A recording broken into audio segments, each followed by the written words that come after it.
Ask him where his balls are. Wait, what do you mean? Like, dude, if you have that shit's up to here, right? And you sit down and you don't have one. You only have one leg, and you sit down on your balls. Come on, that has to happen, right? Do you think the chop block to the invisible leg gimmick's been used a bunch? Wow. Because I would really, in a match with them, I'd go for a chop block, for the leg that's not there, and then just stand up and be like, oh, okay, well, yeah, he doesn't have a leg there. It would be funny, though. It would be. Okay, so that's how you want to start everything? Quite the auspicious start. Let's just jump right into things. Okay. All right. My name is Gary Yap. Go ahead, say your name.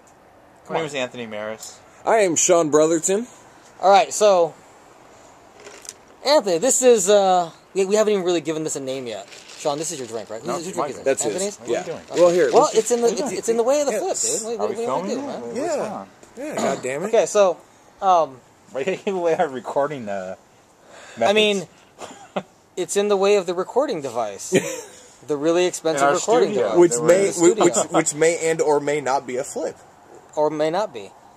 We're outdoors, though. We're in my backyard. So if you hear night noise or cars going by, that's exactly what it is. But it's nice out here, and this way Sean gets to smoke. Yeah. This is the whole reason for being out here. Hey, I said we can go inside. Sean, it's just more convenient if we go at this inside, point. you're going to do the whole, we got to stop. I got to go smoke. I'll just stand in the doorway and yell. So you're asking what the agenda is? Well, welcome to something we haven't even named yet. We'll just call it Untitled. That's Untitled is a title. Yeah, but the only Untitled I know of is the original director's cut of Almost Famous. Oh, okay. It's actually called Untitled. Yeah. Yes, it's titled Untitled. Well, we'll call this one Untitled is a title. We have no title yet right now. But see, this Anthony Maris and Sean did a podcast called Gonzo Bomb, right? Yep. Yes. And it was a wrestling talk format interview podcast. So Anthony tells me this week, he's like, "Hey, Sean and I are coming by. We're gonna do a podcast, and it's gonna be a Gonzo Bomb." And I was like, "Well, I don't know how much I have to offer as far as wrestling stuff, but I mean, of course you can come by. That's fine." And so on his way here, Anthony's like, "You gotta think of a title for something else. It's not gonna be Gonzo Bomb."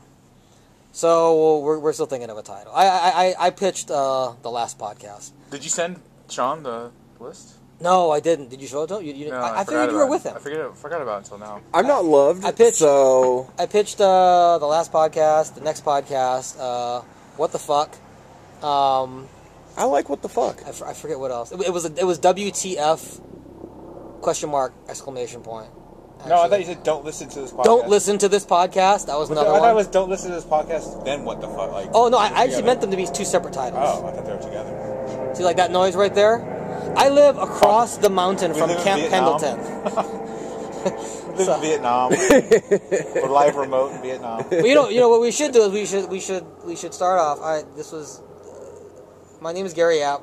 Anthony Maris is to my left, Sean Brotherton. But I wanted to actually say a little bit about yourself and like who you are and what you do and what your passions are. What is this, fucking high school? Because somebody may be listening to this for the very, very, very first time, and they're like, "Why the fuck do I care about what Anthony Maris has to say? Why am I listening to this? Really? Why the fuck do I care about what Sean Brotherton has to say?" So you just talk a little bit about yourself, what you do, what your passions are. And Hey, you know what I figured out today? What?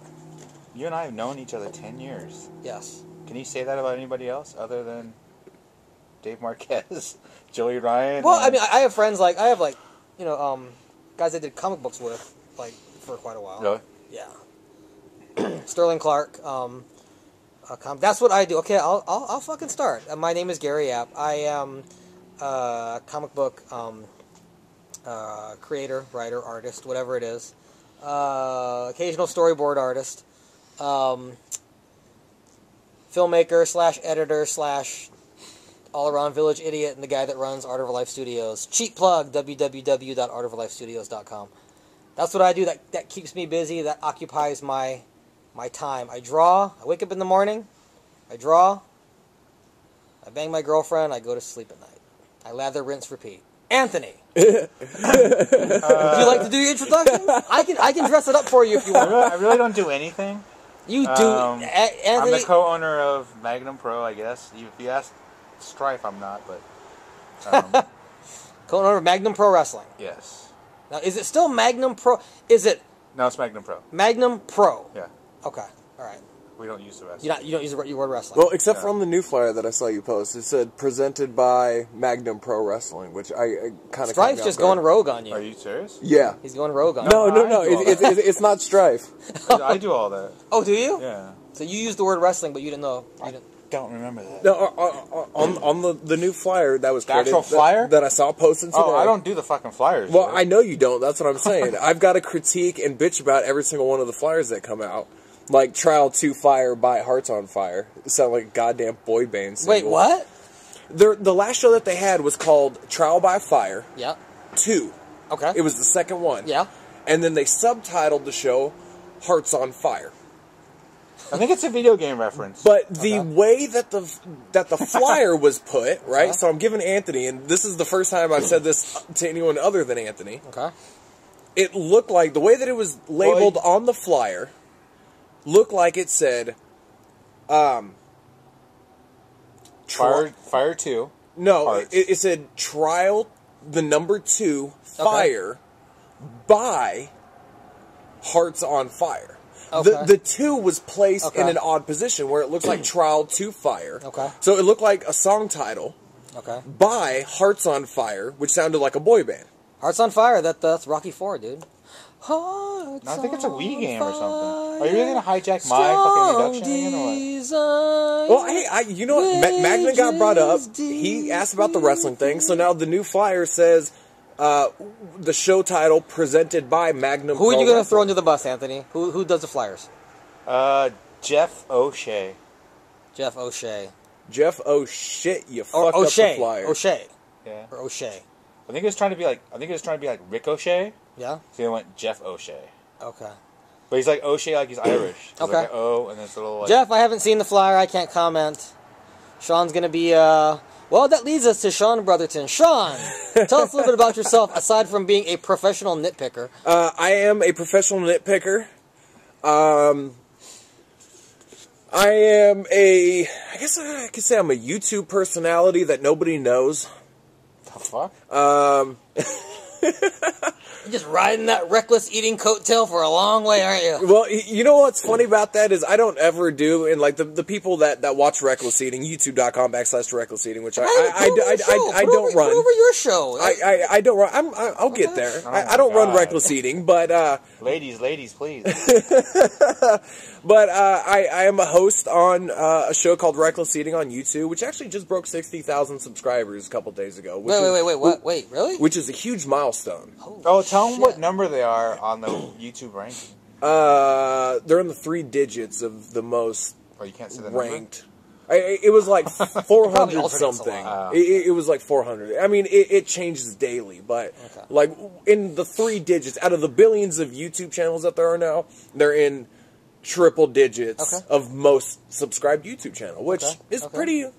I want you to answer a question for me. I mean, you might know this. Maybe you don't know this. I Okay. don't know. But I want you to be honest with me.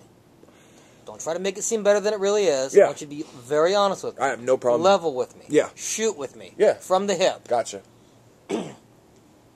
How much money does Zion make from reckless eating? Varies per month, of course, because it's based on a per Never actually view said a number, average. are you? I don't give a fuck. Is Okay. it enough? Well, here's the thing. There's this big urban legend Okay. with if you can be a YouTube success, like if you can, YouTube's gonna pay my bills. It's gonna, like, a lot of these guys, they put on these channels, they're like, okay, Could you survive off of it? time to make a living off YouTube and my videos. No, we all know it. They're fractions of a penny, and for someone to really Per click, correct. really make a living, you gotta be hitting in the millions and I think Yeah.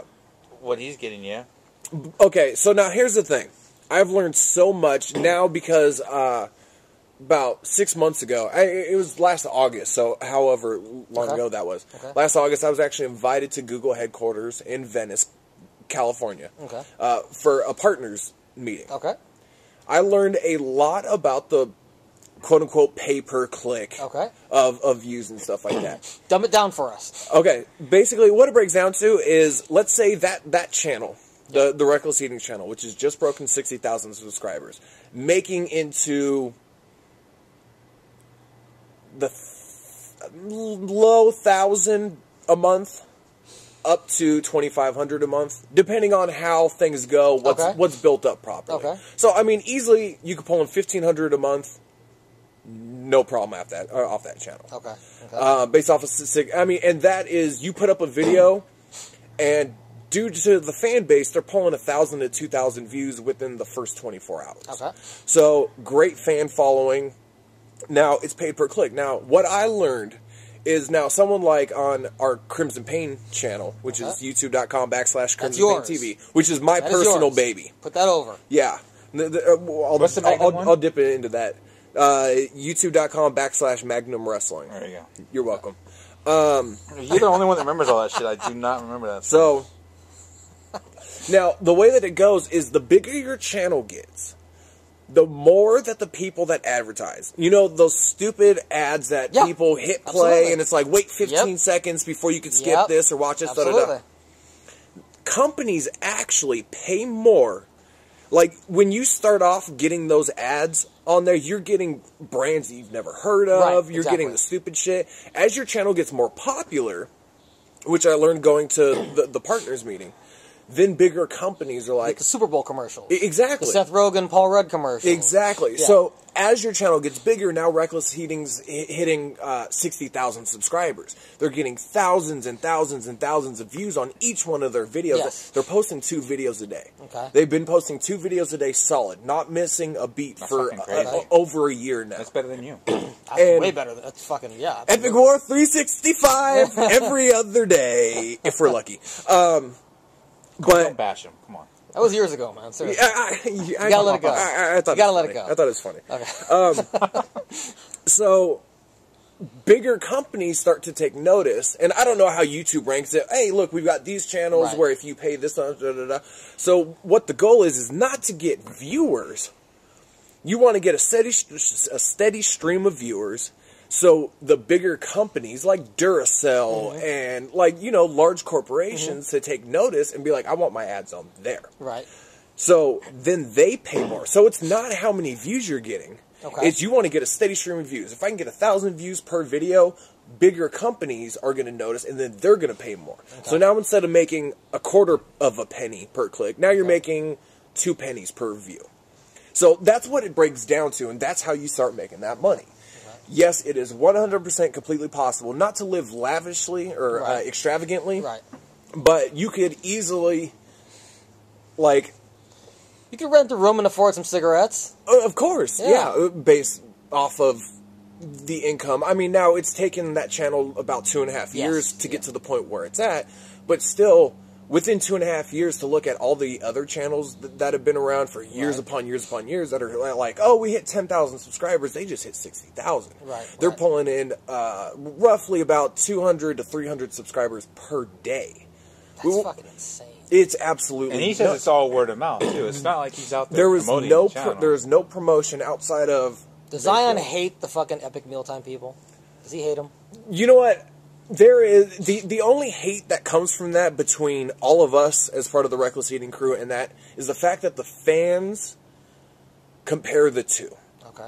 Only because it's an eating channel. Now, if you watch I saw Kevin Smith just did a little appearance on Epic Mealtime. Oh, yeah? Yeah, he did a little beaver sandwich appearance. Okay. Yeah. But it's 2 completely different things because Epic Mealtime thing is we're going to take an idea and we're going to multiply it by 10. Okay. We're going to take this cheeseburger and we're going to So add... it's competitive eating? It's not eating gross shit. No. Epic Mealtime is more like, we're going to take this hamburger, but we're going to make it 15 hamburgers, and we're going to throw all this, miscellaneous shit on top of it, and just make it like this big monstrosity. But so it's not like, is it like man versus food? No. It's just like, they've made crazy pizzas. Epic meals. Just big fucking meals. Yeah, it's everything in huge proportions, when Reckless Eating, on the other Epic hand... is so overused. Yeah. But so 2002. But Reckless Eating, on the other hand, is trying different items. Whether it's is it fair to say, or is this fair or unfair? Is Reckless Eating the food version of Jackass? Yes. You were just talking about Absolutely. Okay. I mean, and the only way that Reckless Eating has survived as long as it has and gotten as big as it has is honestly from the fans. Sending in items. Who is the star of Reckless Eating? Is it still Chris? No, well, it's more Matt than it is Chris. Is Matt the one really? Matt's the face. Let Sean tell you what someone sent them. What's the last thing they had that Chris had in his mouth? That's what she said. Alligator head? Yes, someone sent them a fucking alligator head. Like an actual alligator head. Like an alligator. Like they know he's not gonna fucking eat the fucking thing. No, we tried the best. But you know, it all comes down to the thing that gets Reckless Eating over compared to most of the other channels is it's all fan interaction. Okay. People are like, you know what? Hey, I live in. I mean, we had some dude in like Korea is like, oh man, we've got this. Okay. I can send it to you, and then you could try it because we can't get it here in the States. There's nowhere in the 50 states you can go to find anything. So then like Matt this. or whoever just puts them over on. Yeah, come over on the video. It's basically as simple as we want to thank whoever, blah blah blah from blah blah blah. Exactly, and it's not even a big to do of like, hey, go subscribe to them, go check it out. It's just like, hey, we want to thank this person. Sometimes it's just a name, sometimes it's a Twitter handle, sometimes it's a YouTube name. So Matt's the face. Matt Zion is the guy right now. Matt is the face, and that's his baby. Okay. That was his idea from the get-go. Once that thing started making money, he's like, you know what? I don't need Chris anymore. He still uses Chris. It's just how much money does Chris get from that thing? He gets a percentage. I think he takes 15-20% of what it makes. Is that a fair percentage? Yeah, easily. It's the rest of us that don't get any. Yeah. Does that bother you? Me and Anthony were just talking about this. It doesn't bother me because the reason why I do it, in which I've said this about everything, I'm not going to do something unless my heart's in it. Or there's a reason for me to do it. And they'll film once or twice a week. Yes. I'm there maybe once a month if they're lucky. Okay. I go to the big things where I know all my friends are going to be in one location. Like a superstar. And basically, man, I can't be on every episode, man. I got to spread my shit. Exactly. No, but it's basically like I go to hang out with my friends, and if we happen to eat something, drink something, like do whatever, then I'm going to go do it. But I'm not going to go sit there where it's just like me and Matt sitting at a table like, well, we're going to try these 60 fucking items here. Right. It basically comes down to... Do you ever get a little like, hey, Matt, throw fucking Krymzon Pain some fucking online love? Does he do that? Matt does it with anything that myself or Havoc is on. Okay. He'll put a link at the bottom. Make sure to subscribe to Sean and Mike's channel. Okay. So he always does that. Which is great because the most viewed video on Reckless Eating, which is by far leaps and bounds. Which one? It's called Four Loko Pong. Okay. Which Four Loko is that alcoholic energy drink flavor. Thing, right? It used to be an energy drink. Oh, it's not an energy drink? I think what we did actually, it was like almost like a juice or a Four Loko. So we did Four Loko. It's beer pong, but we did it with Four Loko. So instead of beer, it's like straight malt liquor. Okay. Boy, did we get fucked up. Was there vomiting on that episode? Oh, yeah. Lots of it. There's vomiting like almost everyone, isn't there? Oh. Nah. Vomiting equals ratings. That's what it is. How much percentage of your viewers come from Reckless Eating? All of them? I'm going to say 90%. 90%? So you owe that. You owe them a big rub. Oh, absolutely. Because when we first started our channel, we made actually kind of like my idea when we started... Because we started the Krymzon Pain channel... a couple months before the Reckless Eating channel started. Right. Because New Omega had died out. And me and Mike are like, let's do a fucking YouTube show. Right. No plans, no ideas. Just grab a camera and film and whatever happens. So we started that channel. We put up like 3 videos and then Reckless Eating started. So we put KPTV off to the side and then just focused like on Reckless Eating. When me and Mike decided, okay, well, you know what? Let's bring KPTV back. Let's do our own thing. Now, you did it with the intention of becoming rich and famous, or just to... Something to fucking do. Okay. At that point. It was just... What about now? I'm currently... I watch some of your videos, and I know the 5-on-5 thing I always got to challenge you on, because you never really do 5 minutes straight. You cut it. I always tell you, try to do 5 minutes straight. Correct. Don't edit. Yeah. Well, let me finish this, and then we can jump into the other stuff. But when me and Mike decided to really kick off KPTV, I had asked Matt, I approached Matt, hey, if we do like a 60-second ad, would you put it up on your channel, on the Reckless Eating channel, to spread the word out there. Yeah. Just to let people, and I think at that time they were up to like 10,000 subscribers or something like that, if that. Oh, that's all. Okay. Yeah, just that. Well, I mean, in terms, like, our channel just hit 1,800. Okay. So, I mean... the Magnum one's at 600. Yeah, exactly. But, I think I got barely 9 or a grand. Or so, like, KPTV just hit 1,800 today. But, like, comparatively speaking, compared to what Reckless Eating's at 60,000 now, they were at 10,000. Okay. So, my idea was to make one of those cheesy, like, 3 o'clock in the morning, like, car advertisements. Like, are you looking for something to watch? You film that? What was that? Did you film that? We did do something like that. Now, it was so basic. Like, I didn't have a green screen at the time. Like, there's... If I can go back... which I've thought about redoing that advertisement again and do a little bit more, but like it was just really cheesy and shit. And Matt put it up there. I mean, it got like a couple thousand views in the first 24 hours, and that brought. It was just my email was just going off. New subscriber, new subscriber. I mean, it was just going like crazy. So yeah, I absolutely owe Reckless Eating. Eating. To people, man. Networking. Yeah, and which Reckless Eating wouldn't have gotten as big as it was, except, you know, I'm going to fuck up who it was. There was another channel, nothing food related, but there was another channel that Zion was a fan of, and a couple of the other guys enjoyed watching his YouTube channel, and was like, hey, would you mind giving a shout out? We're just kind of getting started up. He gave them a shout out. Reckless Eating started to get big. So it's not what you're doing, but it's who you know, and who can give you that shout out to kind of help you get the ball rolling, and then from there it all relies on to bringing quality entertainment that someone's gonna go to school or go to work or tell their neighbor or whoever. Yeah, water cooler. Yeah, exactly, and just be like, oh my god, I just watched them eat this shit, and then so and so subscribes. So it's kind of grown from that. Michael Vick living next door. Who's that, Gavin? Dog fights. Who's that? Who's that? Hide your beagles, Patrol. Vic's an eagle. Patrol. Look at him walking around with his baby. He's walking around with his baby. Look, he's holding his baby in his mouth. Yeah, well, they can't see it. So fucking cute. It's How cute. you doing, Andy? Fucking adorable. Yeah, the Reckless Eating thing has been helpful. It's been helpful. Yeah, exactly. More than helpful. We wouldn't be at a fraction of what we're at now and being able to do the things that we are on the KP channel if it wasn't for Reckless Eating. Because Matt does give us the rub. And anytime we do a video, hey, here's their link, da-da-da, which does bring in, I mean, it might bring in like 50 subscribers. Like that's good. That's valuable. Everyone helps. Every single one. And that's the thing that even I didn't really recognize it before the fans on Reckless Eating and also posting on the KP videos is that Matt responds to on the Reckless Eating channel, and I respond to every single comment that gets posted on every video. And the people fucking appreciate that.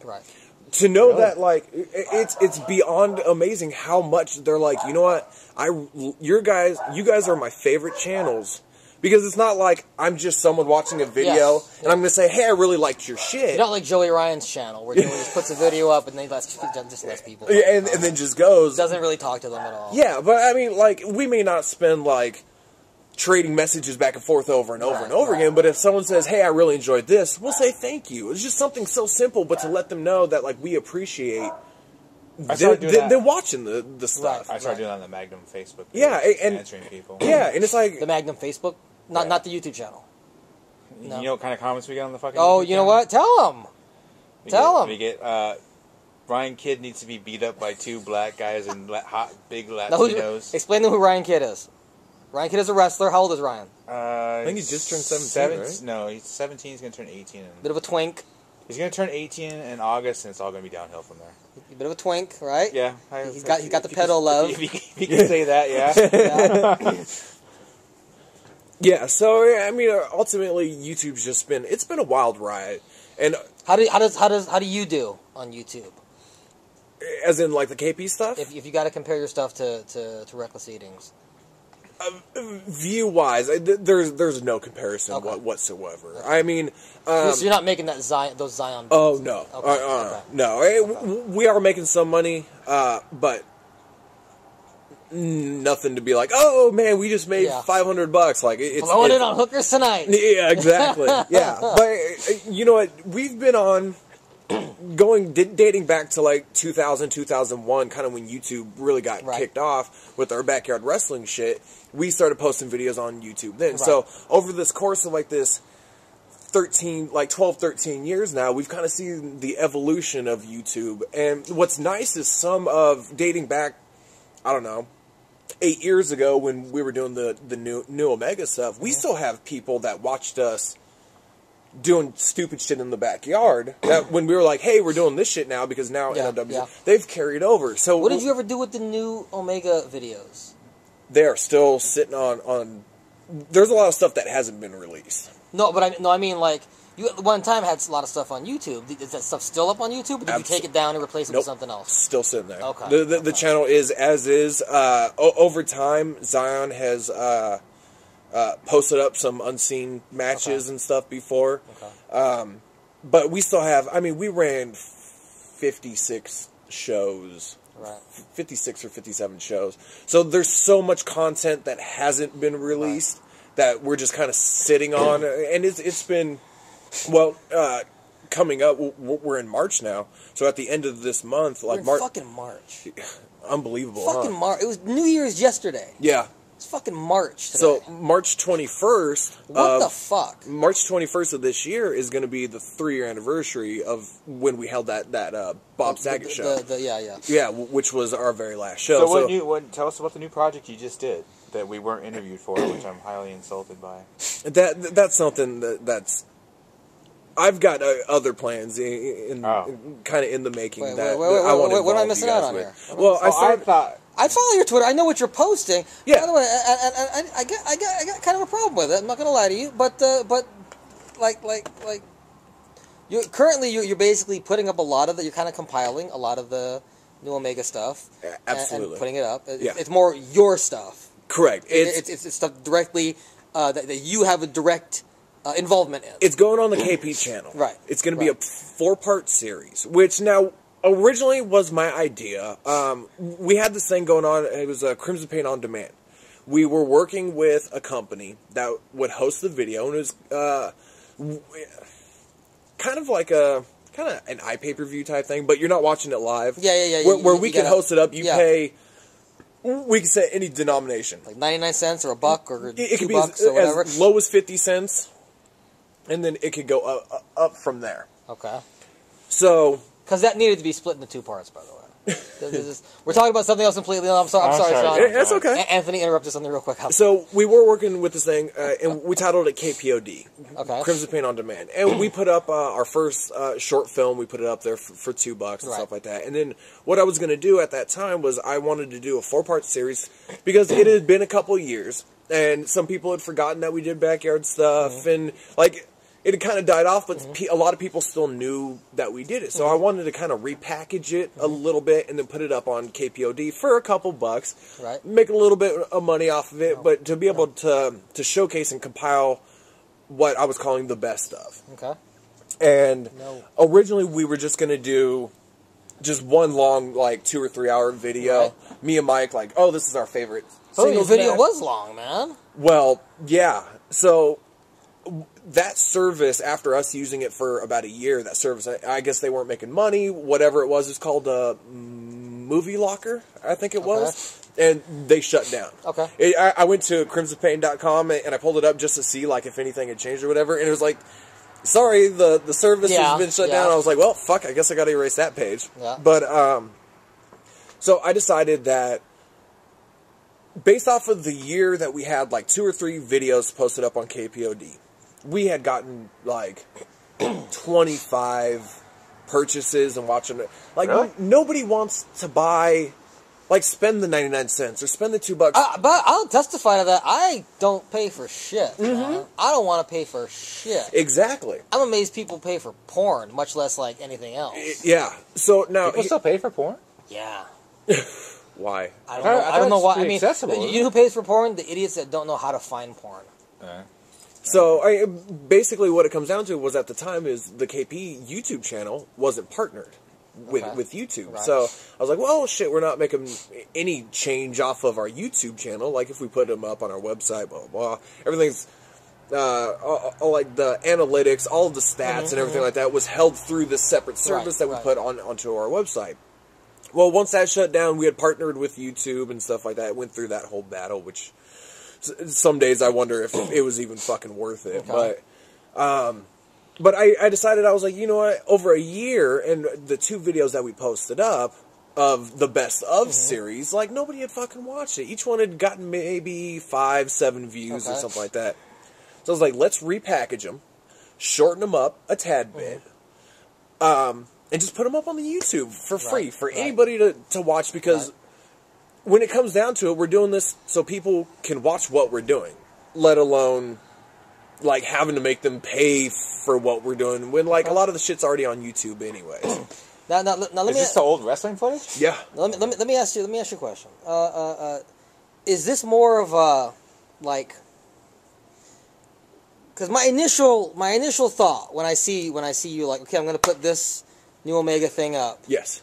My initial thought is always like, God damn it, Sean, like, are you going to be that 30-year-old guy, like, reliving your high school days? You know, like do you ever get to a point where you're like, because I understand believe me, I understand the completist part of you. You're like, you know what? Of course. I want to get this shit up there. It's going to be up there, and then I'm not touching it. Like this is it, warts and all. I'm not touching it. Yep. But do you sometimes feel like you're spending the present archiving the past a little too much?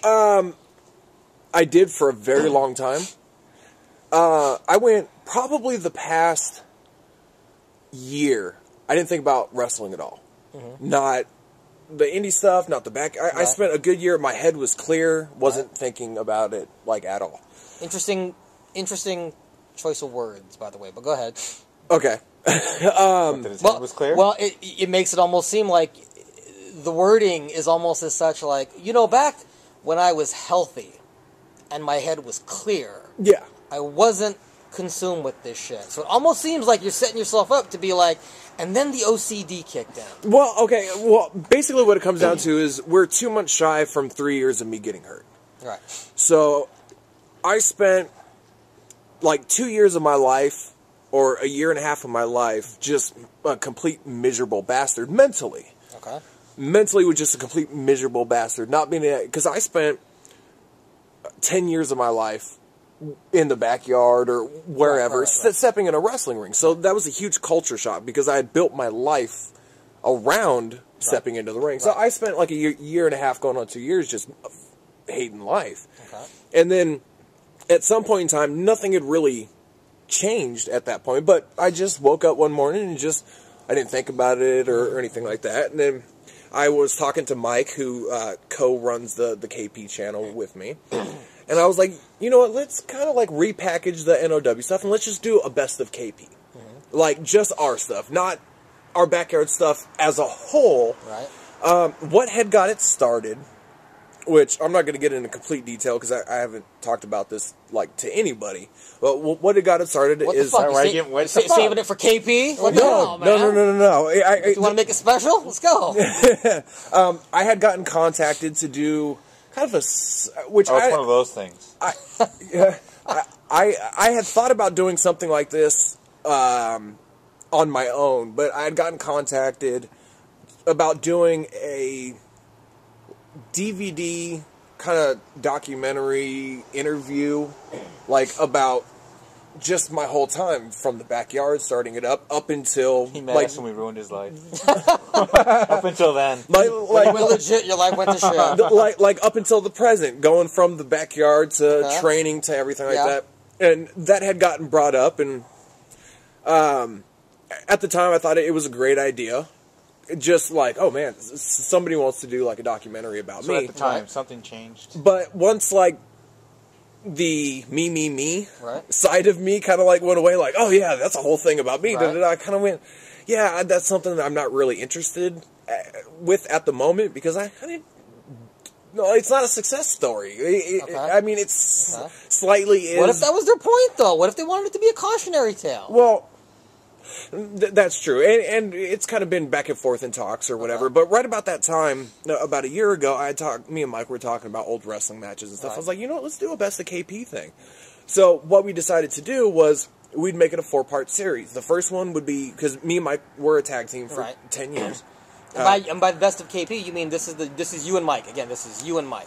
Correct. This isn't like A-Rock. This isn't like this is Rebel. This isn't like nobody else. Yeah, it is a Best yeah. of KP series that we're breaking down into 4 parts.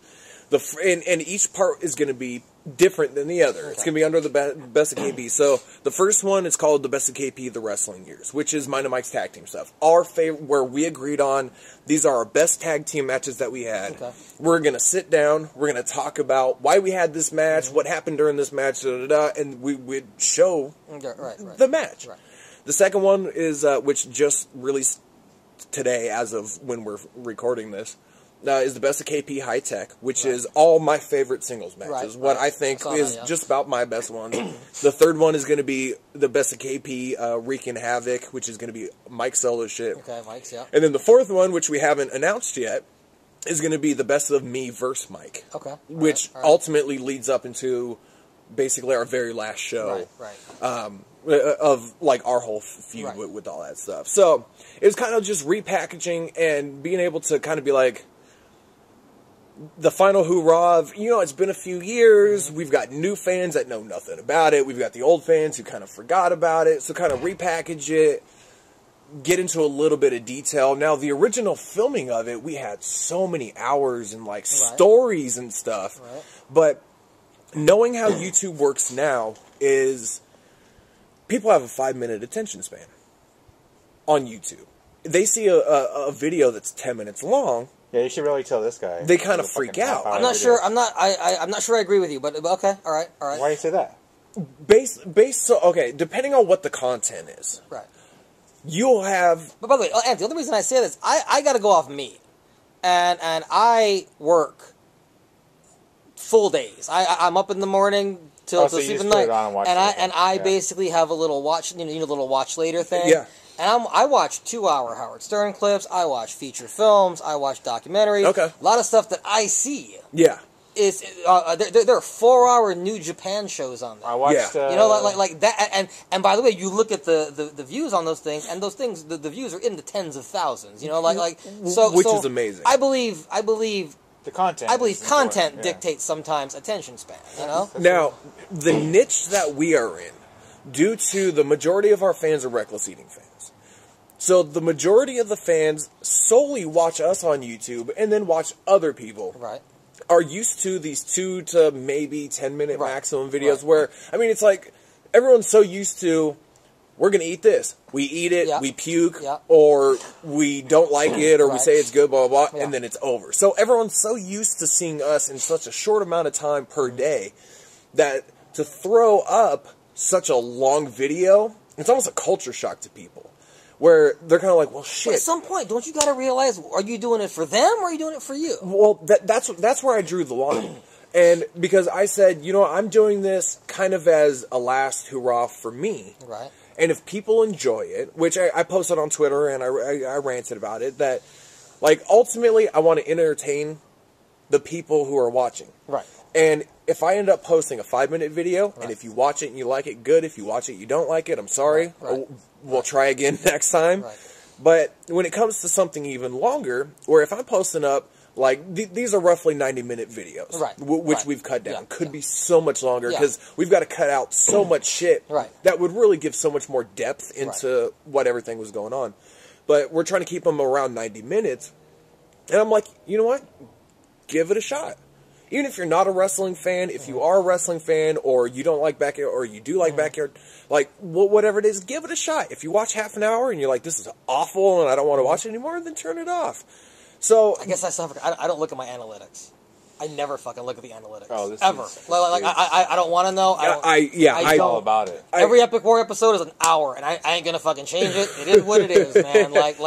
And if it gets hits, wonderful. And if it doesn't, it fucking doesn't. Yeah, so, it was kind of a culture shock to our viewers to post something that was 90 minutes. So are you saying, indirectly, that the reckless eating fans are stupid because they have very short attention spans? For the most part, yeah. And it's not the first time I've said that. It's not that they're stupid, but their attention spans are so short that they want entertainment fast. Fuck those fans. And then move on to something else. Who the fuck wants those kinds of fans? Yeah, so those are the same fans that want audio in the background on a podcast. I don't get that. There's dead space. I don't get There's that. dead Living space. Dead Why is Girl, there I dead still don't get space? that. Yeah. Is that Living Dead Girl?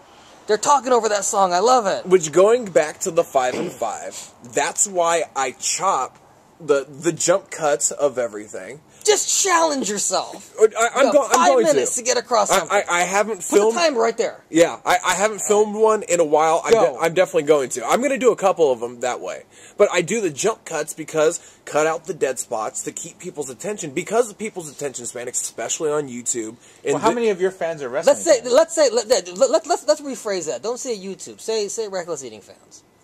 Say your fans. Okay, so I refuse to believe Usher got a lot of hits. Yeah. And Marcus's concert, which was a fucking hour long, that shit got a lot of hits. So yeah. people are obviously so they'll put it on in the That's background. That's different though. It's not wrestling. Or so I wouldn't say his fans necessarily What's- are how wrestling many- fans. there's a good portion that are wrestling fans. In general, not just like our backyard stuff, but like WWE fans and stuff. Okay. Like that. There's a good portion, but I'm not going to say it's a 50-50 split when it comes to that. And by the way, there's types of wrestling fans too. Like you wouldn't say your fans are like the guys that also watch Ring of Honor. Correct. Yeah. I think a lot of fans? a lot of WWE fans. a lot of them are just mainstream. What about wrestling ICP fans? We have very few ICP fans. Really? Which is weird. Now the KP channel has more than the Reckless Eating channel. Really? Yeah. Well, because me and Mike are both juggalos, so they know The reckless eating guys aren't. it's just me and Mike. Really? So when I wear, like, I'll wear a psychopathic Yeah. shirt or something, or a hat, or whatever, and if you look at the comments, fuck that dude, he's wearing an ICP shirt, da-da-da. And I'm like, you know what? First off, I don't give a fuck. Second off, am I entertaining you or not? Like, who cares what the fuck I'm wearing? Like, oh, he's got a Hatchet Man tattoo. What the fuck's wrong with him? And it's like, you know what? Keep your mouth shut. But I mean, the comments just get ridiculous on that. And You don't censor your comments. You don't approve them, or do you just let them go? I let them go. Yeah. And the same thing with the reckless eating. Who Damn cares? if I'm going to let my fucking comments. I mean, we get that. so much fucking I've seen hate. some stupid. I don't let anybody fucking retarded post on my shit. I See- expect a certain amount of fucking intelligence, and if I see something stupid, I'll be like, no, fuck you. I ain't posting. We get that shit. some god awful comments, especially on the Reckless Eating channel. But what's awesome about the Reckless Eating channel, with as big as it's getting, with our hardcore fans that have been watching us for 2 years now, we don't even have to reply to those comments. Because you got people jump on them. Oh my god, Yeah, it's okay. like Yeah. pack of wolves are just on them. But do you ever answer them? Well, they get answered. Zion, that's reckless eating. Well, on the Reckless Eating Well, shit, you can go on. Well, I'll okay. pop on an answer. I'll comment on the Reckless Eating channel You if just tweet about it. if someone, yeah. Well, if someone directly asks a question about me or states something about me, Because they were giving you shit about wearing nail polish and Yeah. wearing, what, black or purple or something? well, my hair was red. Yeah. I had nail polish and stuff like that. So I wore it once. Why would you even care? Well, see, If someone's going to be obsessed with your I did it. fucking nails. Oh, yeah, I know. So. Yeah, I did it all. Just like, shut the fuck up. So it became a thing where every time I'd go to film, I'd paint my nails. I didn't walk around like that all week. It was like, oh, I'm going to go film. Let's paint my nails just to piss people. I was doing it just to piss people off at that point. Right. Like, I wore it once. I forgot why my nails were painted originally, which wasn't uncommon for me. But Possibly because your boyfriend liked them that way. Yeah, exactly. I was going to say gay sex, but But, like, so, like, my nails were that painted. fisting video he was doing. So, my nails were painted. It got so much hate that I kept painting them. Okay. I'm like, hey, bad attention is better than no attention. Screw it. So I ended up just kept painting them. But going back to the original topic to kind of top that one off is just the Reckless Eating fans, not YouTube fans in general, but the Reckless Eating fans, all thousands and thousands of them, are so used to such short 5-minute videos that when you post something other than a 5-minute video, they get thrown off, and it's almost like they don't know how to handle it, because Right. you'll watch, like, if I check the which I'm sure you've never looked at, but in the analytics, they've got audience retention, where it'll actually show you your video's this long. It's got a diagram. Okay, all these people are watching, and it'll tell you by number, and then you could see it drop off, and you can actually see per minute of okay, well, these people watched the first 20 minutes, and then there was a huge decline after that. So people just... What was the decline spot? You ever analyze, like, wow, boy, 15-minute mark, that sure sucked right there. That's why they tuned out. Well, they tell you, they give you a capture of where... Yeah, well, you play on the video and watch the bar go. Yeah. Okay. So you're watching the video of what they were watching, and then when you can see where it drops off. Sean's like Nielsen with this shit. No, he showed me that shit one time. That's how I saw, like... No, see, I've been doing it for so many years that, like, I've kind of kept in tune, and I want to use it as, because we're so... Are you spending too much time watching the clock, though? No. Does it affect the way you put out your content? If you're suddenly now aware, Semi. you're aware of time frames, you're aware of attention spans. Semi. Like, can it restrict your art? Can it restrict not whatsoever. what you do? No. I pay attention to... You pay attention to time, though, don't you? Fuck no. No? See, the I thing really is don't. No? The 5 and 5 I did because I thought it was a cool idea. Keep in mind, I don't pay attention because, again, all I can go on is what I watch. And I watch shit that's 4 hours long without fucking batting an eye. Yeah. I don't know if I can watch something, but I can definitely listen to something. Yeah. Usually it's somebody's podcast that they put on YouTube, yeah. and I will listen to it, and then sometimes I will, and this is misleading, sometimes I will literally stop it at a certain point, but then I'll come back to it after. Yeah, I've done that too. I've done that too. So. Yeah, so... Try the My Chemical Romance with Kevin Smith. So wait, is that something he put on YouTube? Someone put it on YouTube. Okay, and that was Tim talking to the guy who did the comic book. Yeah, he talks to both the brothers. Okay. So the 5 and 5 I keep at 5 minutes because I like the overall idea. Yes. 5 topics, 5 minutes. Yeah. Which roughly gave me a minute per topic to cover. Sometimes I rant on stuff longer, so I got to cut things a tad bit shorter. Right. But it's because we're pretty much interactive with our viewers, right. where a lot of the stuff we'll rant about and then want to know everyone else's topics and stuff like that. I pay attention to the statistics and the analytics so I can get a grip of what our viewers are doing. Now, if I was putting up... That's the difference. I don't give a shit. Like, if I was doing just straight, like... Let's say I was doing short films or films in general. It doesn't matter what length. Then I wouldn't give a fuck what anybody's watching because it's up there. If you're watching it, you're watching it. If you're not, you're not. But because we try and aim on... You try to be interactive. Exactly. You try to pull the crowd in.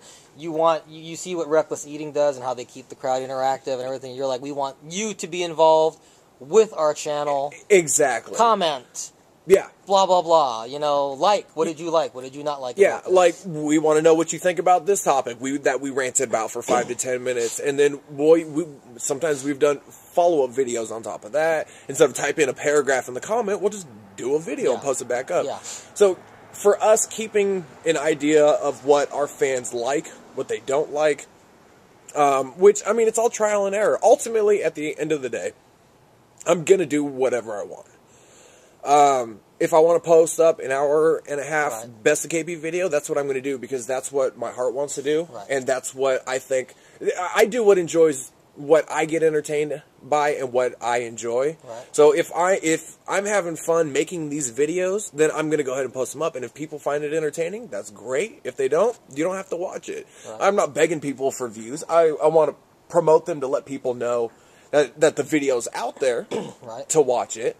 But ultimately, when it comes down to YouTube, everything's hit or miss. I mean, one video can get 15,000 views, and then the next video you post gets 100. So, I mean, it's all based off of what are you talking about, what are you eating, what are you doing, to really catch the people's attention. So, YouTube is a strange place. It's been a ton of fun, and...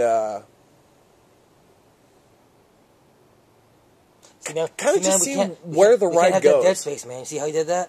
That was Dead Space. If we were playing something in the background, it would have made everything flow easier. Yeah. So I mean, that's an in joke we were talking about beforehand because I am a fan of Dead Space. Yeah. So I mean, ultimately, for the KP channel, I know Reckless Eating, which behind the scenes, I'm so far away from any type of game plan for Reckless Eating. But as for KP.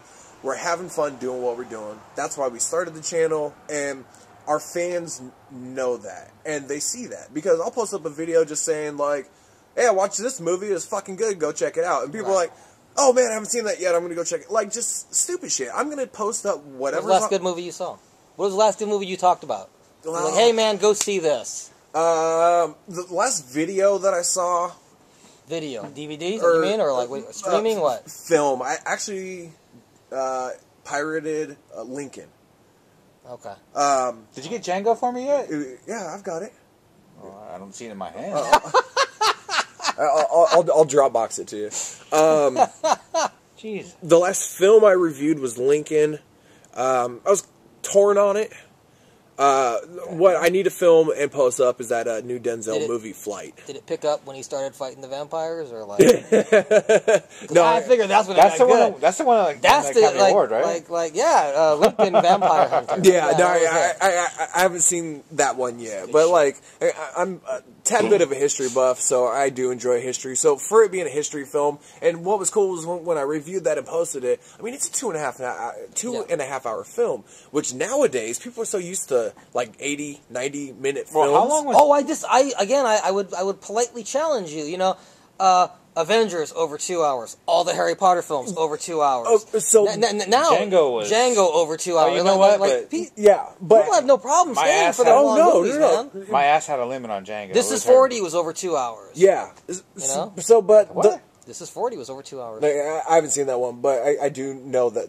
But I'm just saying, like overall, mainstream wise, like I'll sit there for 3 hours and watch a good film. Mm-hmm. I don't mind that at all because I feel like I'm getting my money's worth. Right. And which I mean, who actually pays for most movies, anyways? But like, he's getting his money worth. The one he pirated off. yeah, I've gone free shit. Right?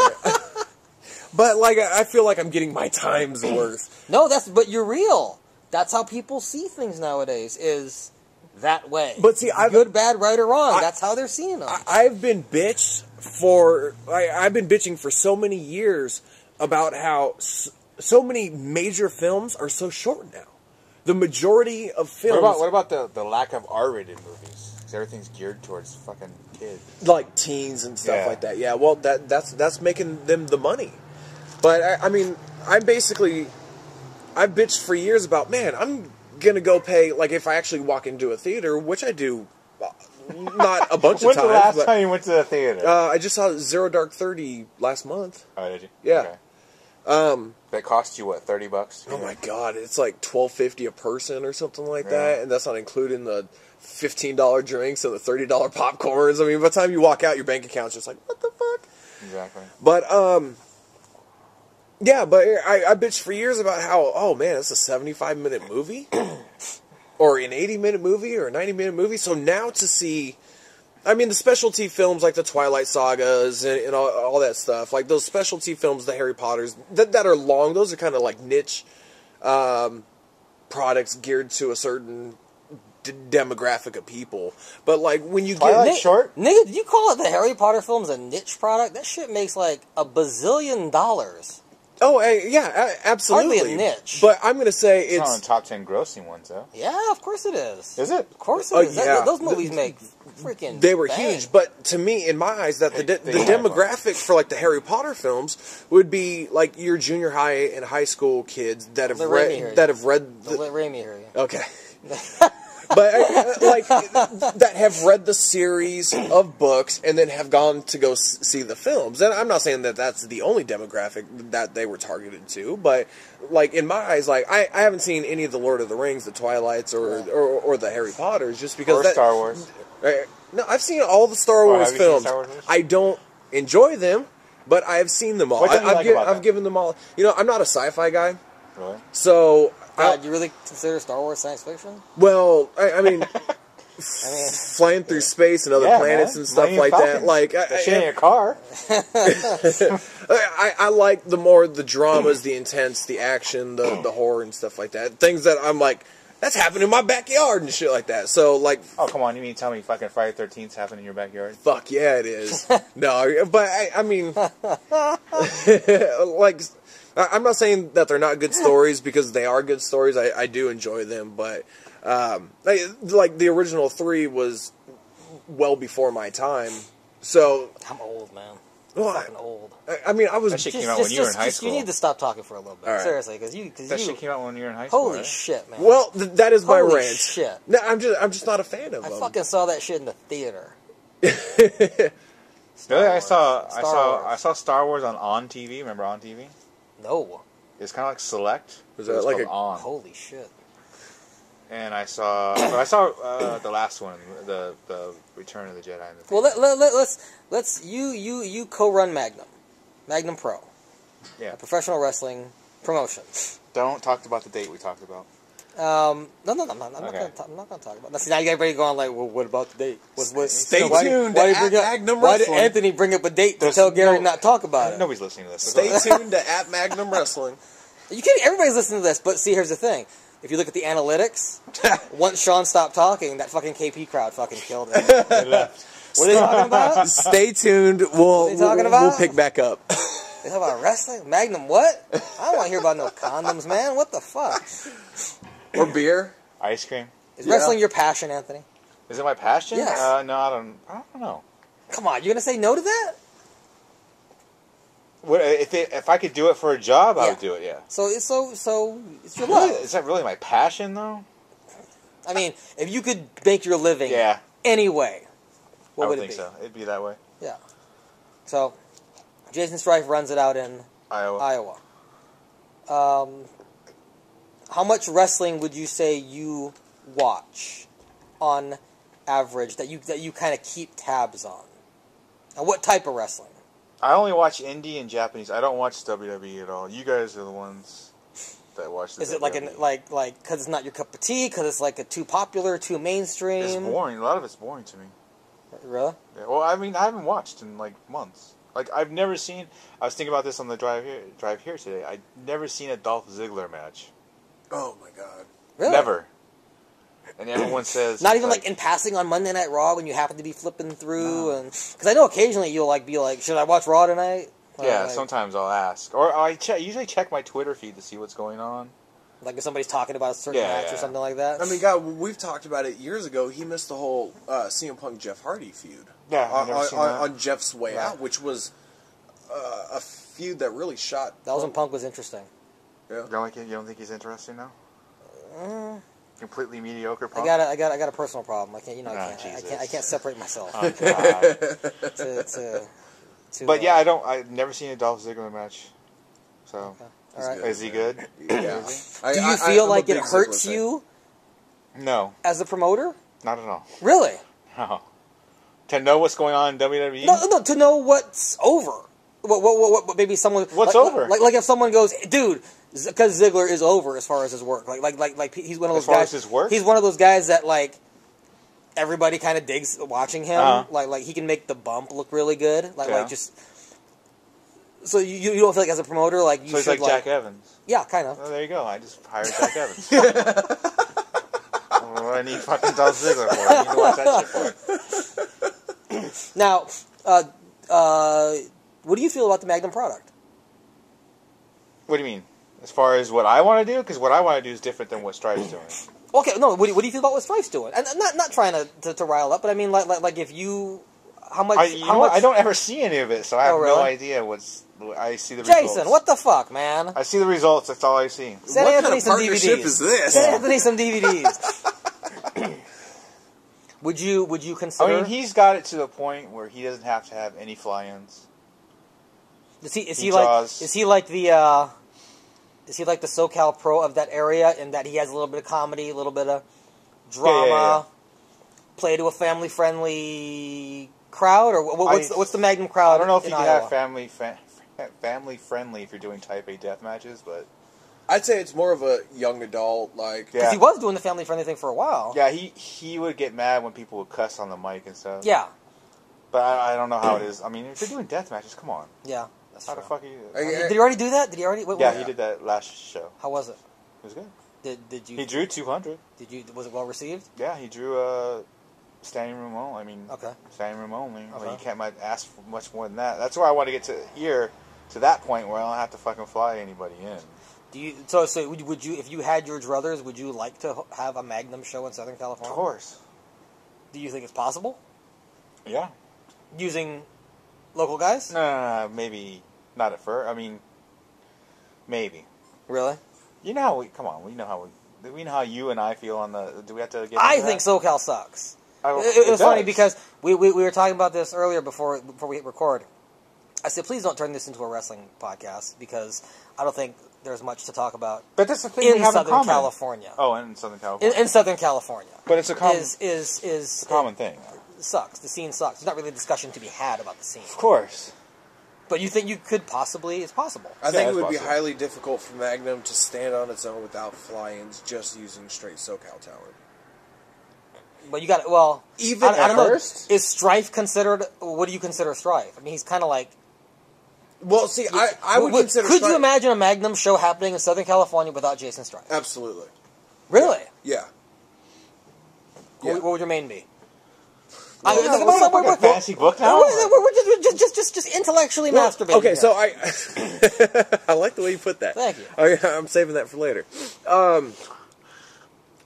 I think it would be difficult because Strife is the face of the Magnum company. Right. So when you see Magnum, you would think Jason Strife. It's like having a WWE show without Cena. But I think ultimately, overall, let's say down the road, right? Like you would have to use fly-ins and stuff like that.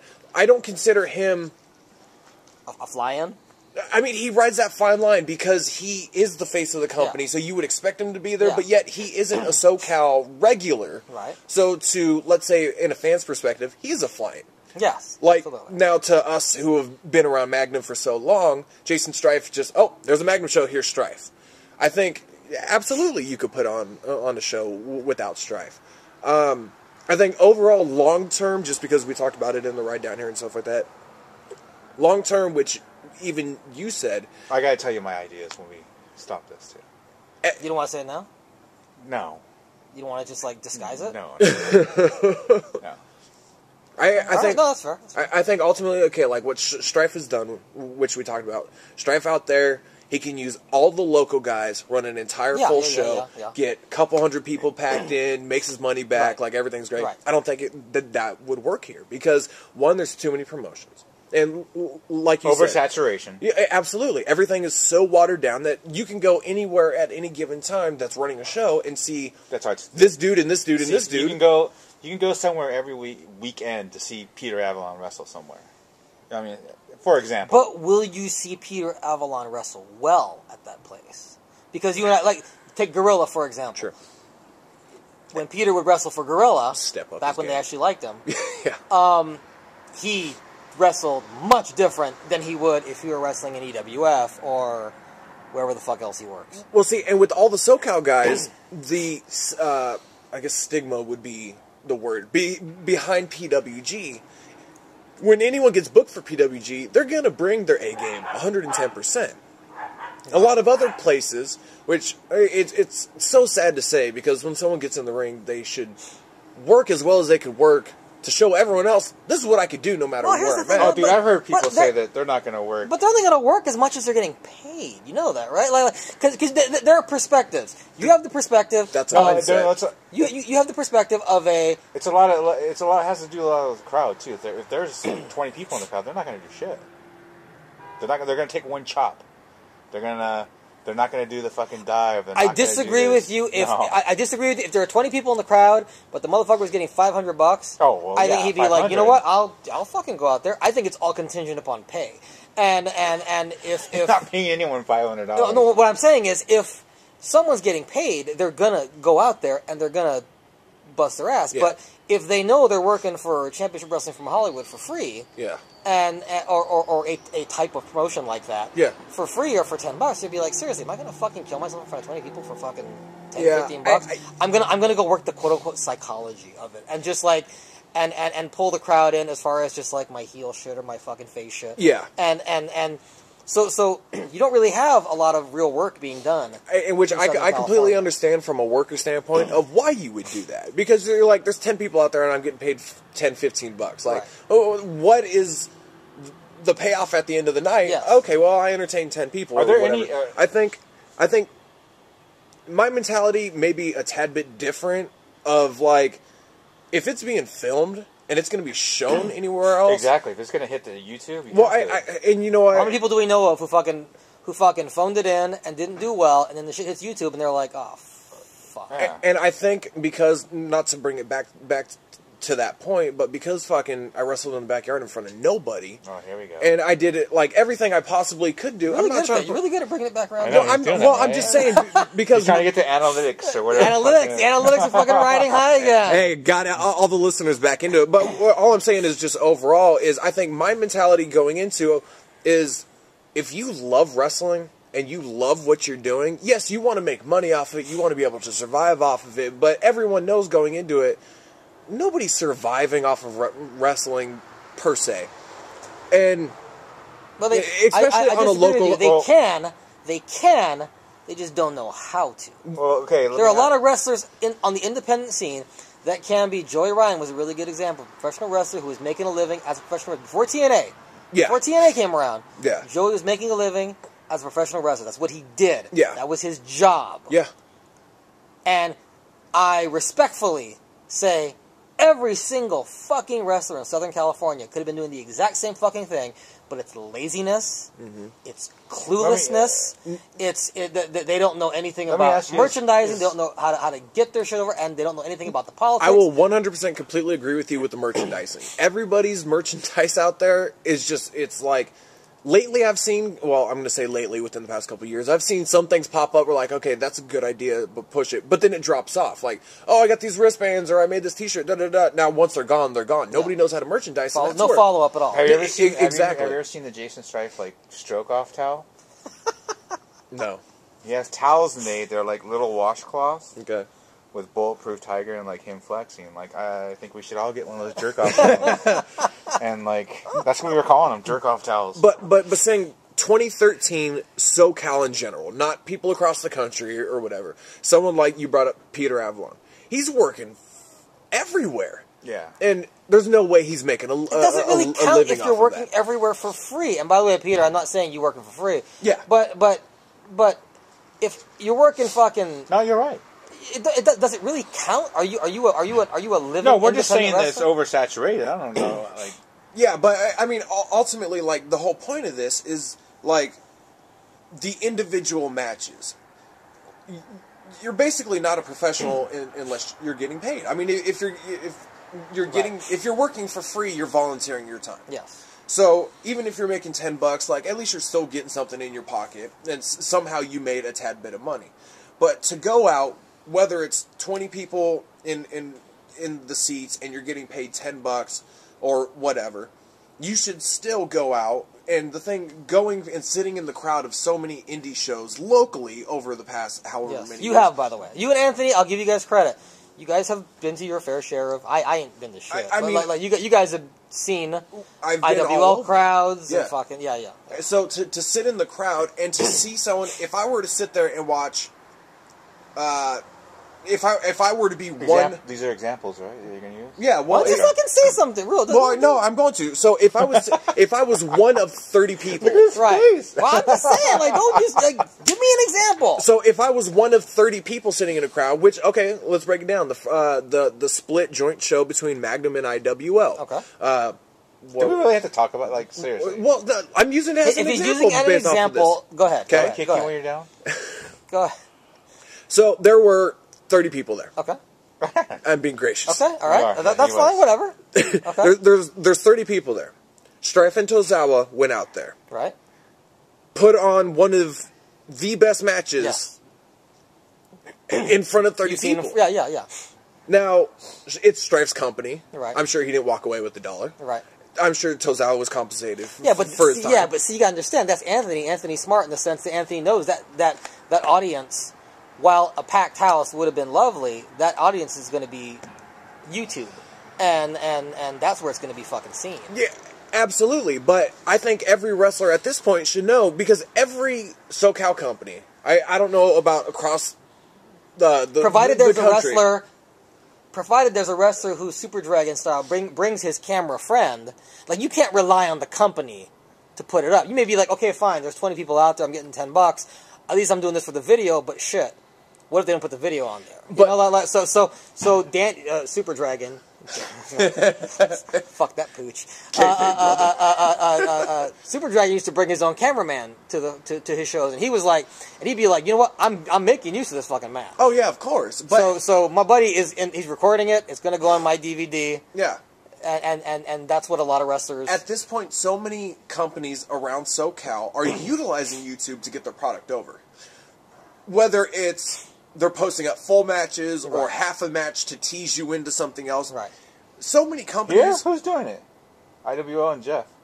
IWO don't do it anymore. Who? IWO doesn't do it anymore. He's not anymore? No, he's doing you don't put free shit up He's anymore. doing iPay-per-views. iPay-per-views. And video on demand or match on demand or whatever. Okay. All right, well, I guess I'm mistaken. Maybe Jeff, then, I don't know. Jeff does like music video recaps. Yeah, I think Jeff does. I so stopped paying attention to like so many like SoCal. By the way, I don't blame you. I agree. I haven't. What's the problem with SoCal? I haven't seen. My problem is sucks. No, you're a point. It sucks. Everyone can say that. My problem is as a fan's perspective. By the way, there's nothing going on. There's nothing interesting. There's a company opening up. I don't know when. Soon, called Mayhem. And it's God bless them. I despise. I don't like fucking doing this because like, I don't know. No, I don't. Okay. I don't know if the show's going to be any good. But I'm telling you, as an unbiased person looking at what the show is going to be, I can tell you I have no interest at all in going to a show. I don't go to SoCal shows because there are absolutely no shows at all that I have any interest in seeing. Nothing exciting is being done.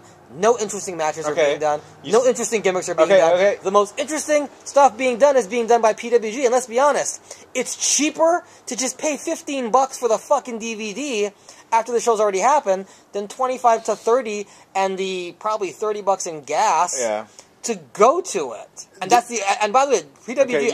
I buy PWG DVDs. You offered the problem. What's the solution? Oh, by the way, I have ideas, and I've told you my ideas, and I put my ideas on Twitter, and I put my ideas out there to other promoters and go, take my ideas. I'm not doing shit. Like Epic War was a 10-year run that should have ended at about 7 years. So Epic War went about like 2 to 3 years. It was like the Northern Exposure of fucking like wrestling shows.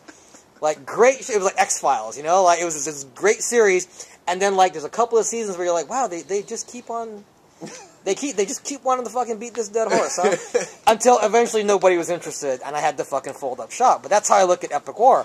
But like there's nothing interesting at all. I have ideas, and I'll put on Twitter like the idea I gave to Jeff and Ronaldo, who fucking flaked on us tonight, and about I gave them some ideas to do and some stuff. I'll throw some stuff on Twitter like, why isn't somebody doing this? And I hope people steal them. I encourage people to steal them. People like David E. Jones, the Andy and Trevor, the guys. Yeah, they muffed that up though. But they still, at least they're gracious enough to say, dude, we listened to your ideas and we stole a bunch of them. Thank you. But then he had a 9-minute match with fucking Ryan and then but at least they publicly said thank you. Did you finish your point about the 30 people and the crowd thing and working in front of that crowd? By the way, he said Jason and Tazal went out there and fucking did it. And that was an example of taking lemons and making really sweet lemonade. I think every wrestler, no matter should do that. Even with the oversaturation, fucking lazy. Exactly. It's a narcissistic. So can you name one person who has a passion left in SoCal? Here's the problem, and this is what I can see on the outside as where you guys still go to SoCal shows, and to a certain extent. Okay. Well, you still co-own a company, so you don't get to say this. but to a certain extent, you guys are closer to it than I am. I'm removed. Yeah. I am removed. I am in Murrieta, fucking far removed, and I can tell you, being removed, that the core problem with wrestlers not being able to fucking be successful is that wrestlers are fucking stupid. And it's a scene inhabited by narcissistic egomaniacs who have absolutely no comprehension of an outside world, who live in a bubble, who believe everything within that bubble. And there's something very liberating about getting out of it. Yeah. And kind of observing it as this third party going, because I'm not going to name drop, but I know a lot of guys who, very few people in Southern California wrestling are happy They're miserable. They're scraping up enough money to get to the fucking next show, or they have a lot of money and they just have no problem blowing it by the thousands every single month. Nobody in Southern California, nobody, I don't give a fuck what anybody said, nobody's making any money in Southern California. They want to maybe give the illusion that they're a big deal or their company's doing groundbreaking things, but they're really not doing anything. Like, IWL was a really good example. God bless Vic. And I think it's really cool that he has a passion for wrestling, and he wants IWL to be something in the professional wrestling world. But Vic is a really good example of somebody who also lives in that bubble, and he and John, wonderful guys, think that they're doing this groundbreaking stuff when absolutely nothing they've done is groundbreaking. Their iPay-per-views are not groundbreaking. Their angles are not groundbreaking. Mm-hmm. You know, they're not getting a green screen is not groundbreaking. There's nothing groundbreaking being done. You know, going and saying that you trended worldwide on Twitter and just lying to everyone, because they didn't trend worldwide on Twitter. But they're not the only ones that did that. No, but I say I'm using that. We're using examples. Yeah. No. And God bless them, but I know what certain guys got paid. I know what that fucking venue runs. I know from talking to John the numbers they've gotten. I know for a fact that every single IWL show loses thousands, not hundreds, by the way, thousands of dollars. Mm-hmm. That's not a successful business plan. Now, yes, they can sit there and say, I'm a promoter, Suave's a wrestler, Reich's a wrestler, we're all doing this, we're making an impact, brother. Yeah. But you're not. Your company is failing. If you are not making money at something, you're failing at it. Especially if you're, quote-unquote, celebrating 3 years, 4 years, 5 years, 6 years. Okay. You've been around for 6 years, 7 years. But what the hell have you made any money? Yeah. No. That's not a victory. Yeah. There is no victory in that. That's called a bad business model. But you happen to have the money to keep doing it. And as long as you're willing to keep doing it, all right, I'm not gonna condemn the guy. He should be able to do whatever the fuck he wants with his stuff. But let's not blow smoke up each other's asses pretending like this is a big success story. We are all doing this. This is groundbreaking. It's not. Yeah. And I see that being outside of it. Yeah. You know, that all these failed business models, all these companies touting this and touting that, and knowing for a fact, like, man, it's all that smoke and mirrors bullshit. David Marquez and his Championship Wrestling from Hollywood, like, we're celebrating 2 years, we're celebrating whatever it is on television, but nobody's making a dime. And I know people working behind the scenes for the television show for the television station to keep the television show on. Like there's no profit being made. Yeah. You're robbing Peter to pay Paul, and that's the rest. That's the SoCal business model. It's fucking take money here, place it here, take money here, place it here, take money here, place it here. Yeah. But nobody's fucking bringing anything in. Yeah. So what's wrong with SoCal is that nobody's successful, but nobody has the wherewithal to go, you know what? I've lost fucking $27,000 this year. Maybe I should stop. Hold up. Let's think about how to do this. Repackage, reformat. And spend a little. Yeah. Even if you leave... And by the way, and Anthony's seen both the good and the bad. Anthony, during Pro Wrestling War, I know for a fact there have been shows Anthony did leave with money. Usually if I'm not involved in them.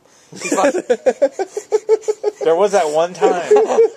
So Anthony has seen the good and the bad. He's seen the fucking... Oh, fuck, we ate it for fucking this thing. You know, we want to reevaluate fucking, you know... Doing that guy one favor and doing that, you know? I think I didn't do anybody's favors, but I think the one thing is we overpaid people.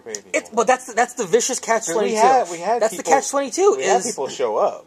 Is like the stuff in La Habra. Yeah. There was people in the crowd. Yeah, that's the catch-22. Is wrestlers obviously? I mean, this is basic psychology 101. Wrestlers are obviously going to work harder when they have a nice paycheck. You can't blame someone from wanting to pay a wrestler good so that he performs really, really well, and the wrestler's getting paid, and he's enjoying it because he's getting to fucking make money for once. But you got to figure out where it all translates at some point in time. Yeah. And no one, very few people are like very few people operate professional wrestling companies in Southern California as though they are actual businesses. Mm-hmm. It's either guys like Dave, who I like, by the way, Dave, who's guilting people or working people into believing that they should be working for free because they're on television, or it's people, or you got the fucking flip side, people like Vic, who are overpaying, and the guys aren't working nearly as hard because they just know Vic's an easy payday. So you got these two extremes, and there's absolutely no middle ground at all, like none. Yeah. The one thing that I will have to say about IWL over the course of the couple of years is that one successful factor into IWL is the fact that their crowd has become steady. Absolutely. Yeah. Which I think is the one thing that is setting IWL apart from all the dozens and dozens of other feds around here, is that they actually get a crowd. They're definitely the most improved. Yes. Yeah, I absolutely. agree with that. They're most improved. Which is the one great thing about going to an IWL show now is like, okay, well, you know what? They're going to have 75, 100 people. When you go to any other show and it's like, fuck, there's only 20 people here. It's almost like a culture shock between the two. I think Jeff drew the last show he did. Jeff Dino's a smart man. He seems like Jeff Dino's not a dummy. I'm not saying Jeff's product is setting the fucking world on fire. Yeah. But again, yes, Vic has improved IWL. Yes, the crowds have gotten bigger and bigger. I think but he's still overpaying like a motherfucker. EWF draws too. EWF is always always drawn, and that's family friendly, and the location. But again, is EWF is you don't go to as having reviewed an EWF show for SoCal Uncensored. You don't go to EWF to enjoy high impact, spectacular wrestling. Yeah.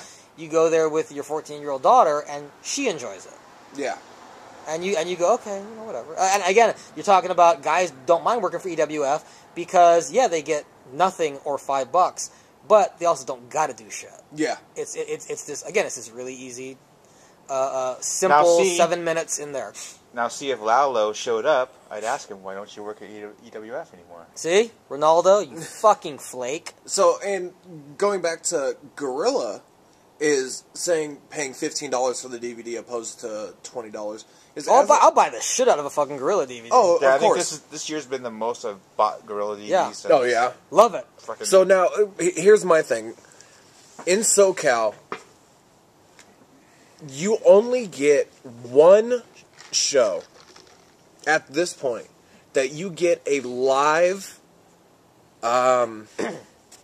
experience like you do at Gorilla. Yeah, the atmosphere at Gorilla is worth the $20 to be standing there in a sweaty fucking overpacked. You're saying like IWL doesn't have that, EWF doesn't have that. Exactly. So Championship Wrestling from. But let's keep in mind, Gorilla has that because they have the best fucking working. Oh, absolutely. They have the best wrestling. You know, when you go to a Gorilla show, you're going to see the best. The United, not even Southern California. Fuck Southern California. Yeah.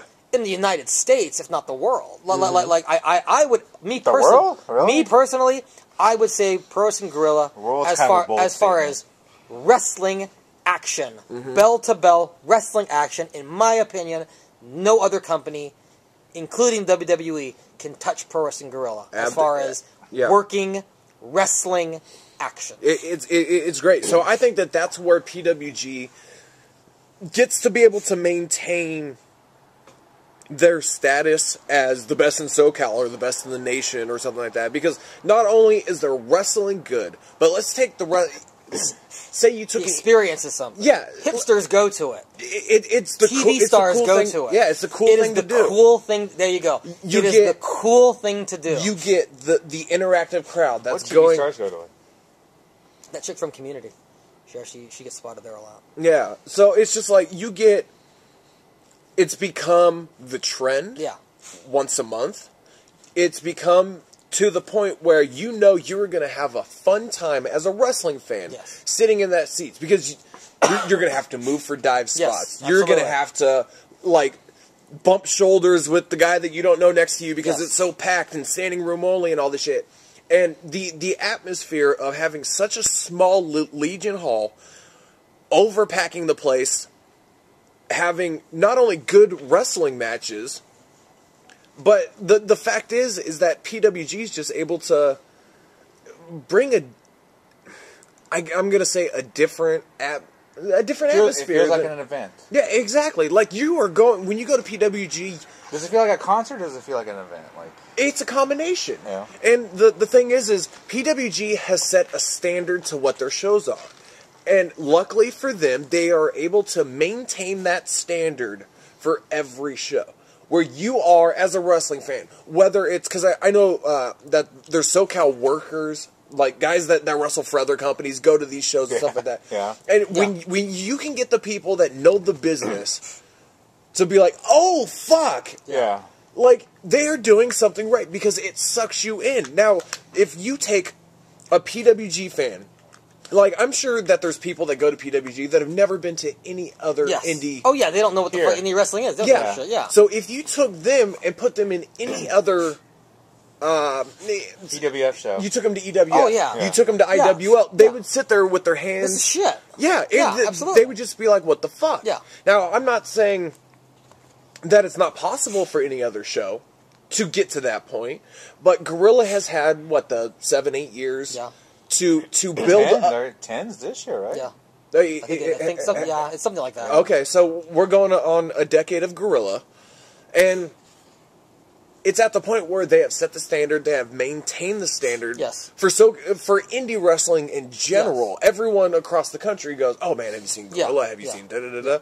And that's the thing that takes Gorilla apart from everything else is not only are they packing the house every single show, but they are bringing a show where the workers themselves, when they get booked on a Gorilla show, are going to bring everything that they have because there is a standard set for that. Yes. Now, I'm going to say, not just because you're sitting here, but as a wrestling fan, when a worker gets booked to run Magnum, like a Magnum show, there's already been a standard. Anthony might disagree with you on that, by the way. 'Cause Anthony's been unhappy with some stuff. In which he's got all the right to be. Now, I've seen all the SoCal shit. And I think you're talking about the SoCal stuff because Jason Stripe's not sending Anthony anything. Exactly. Now I've seen everything that's happened in You're talking about the SoCal Magnum stuff. Correct. I've seen everything that's happened in SoCal, and whether I've just watched it or I filmed it or whatever, I've seen everything that's happened in SoCal. Now, because Strife has been out here, and because we had Tozawa, and a standard was set from the get-go with Magnum of we want that strong style, we want that fast-paced, action-packed. Hold on. Anthony, would you say that standard has been maintained? Been maintained? No. Yeah. It's dropped off. That's what I mean. He's been critical. I've seen him that just didn't fucking work. And you know what? Honestly, I'm going to say that is the best. I got it was like security blanket with Strife and Cody Bateman. Yeah. Because it was like those are the only two that I could trust to put something good on. Yeah. Well, and when Strife, which is good because Anthony could sit here as a promoter of Magnum SoCal and go, that fucking sucked.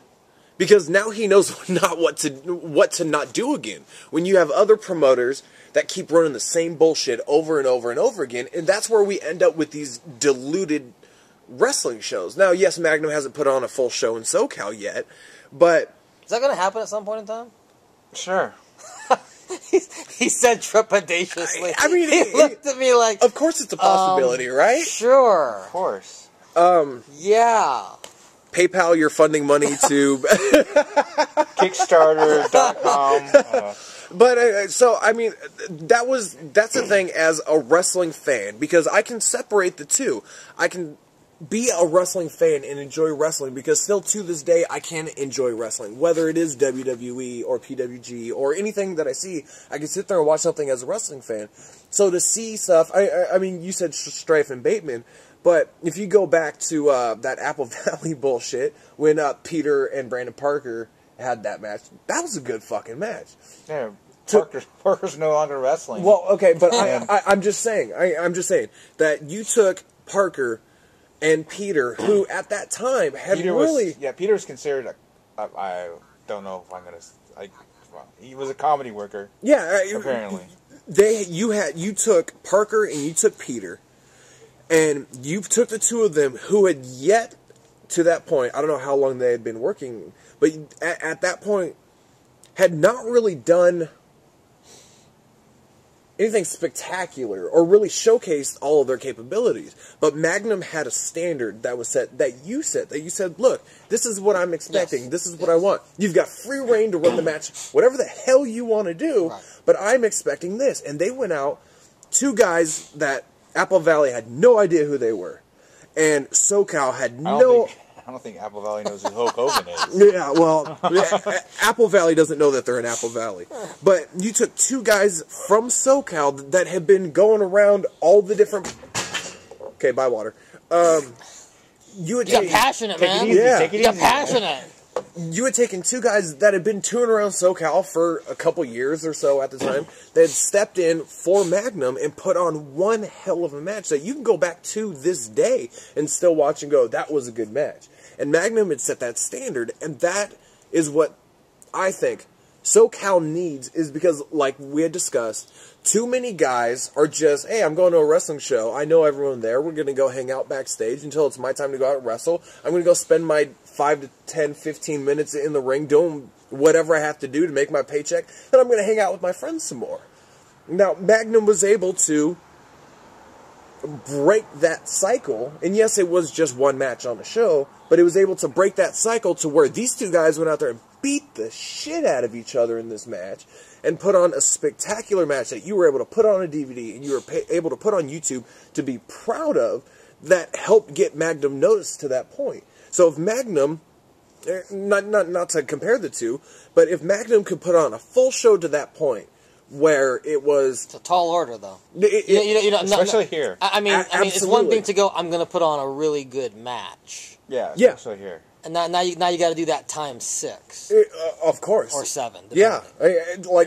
To be able to get... Without coming across as monotonous. Yeah, to be able to put on a full show that's entertaining. But for some reason, Magnum, for the matches that have been able to be put on, like the joint show, because there was 3 matches? 3, I think. Yeah, at the joint show?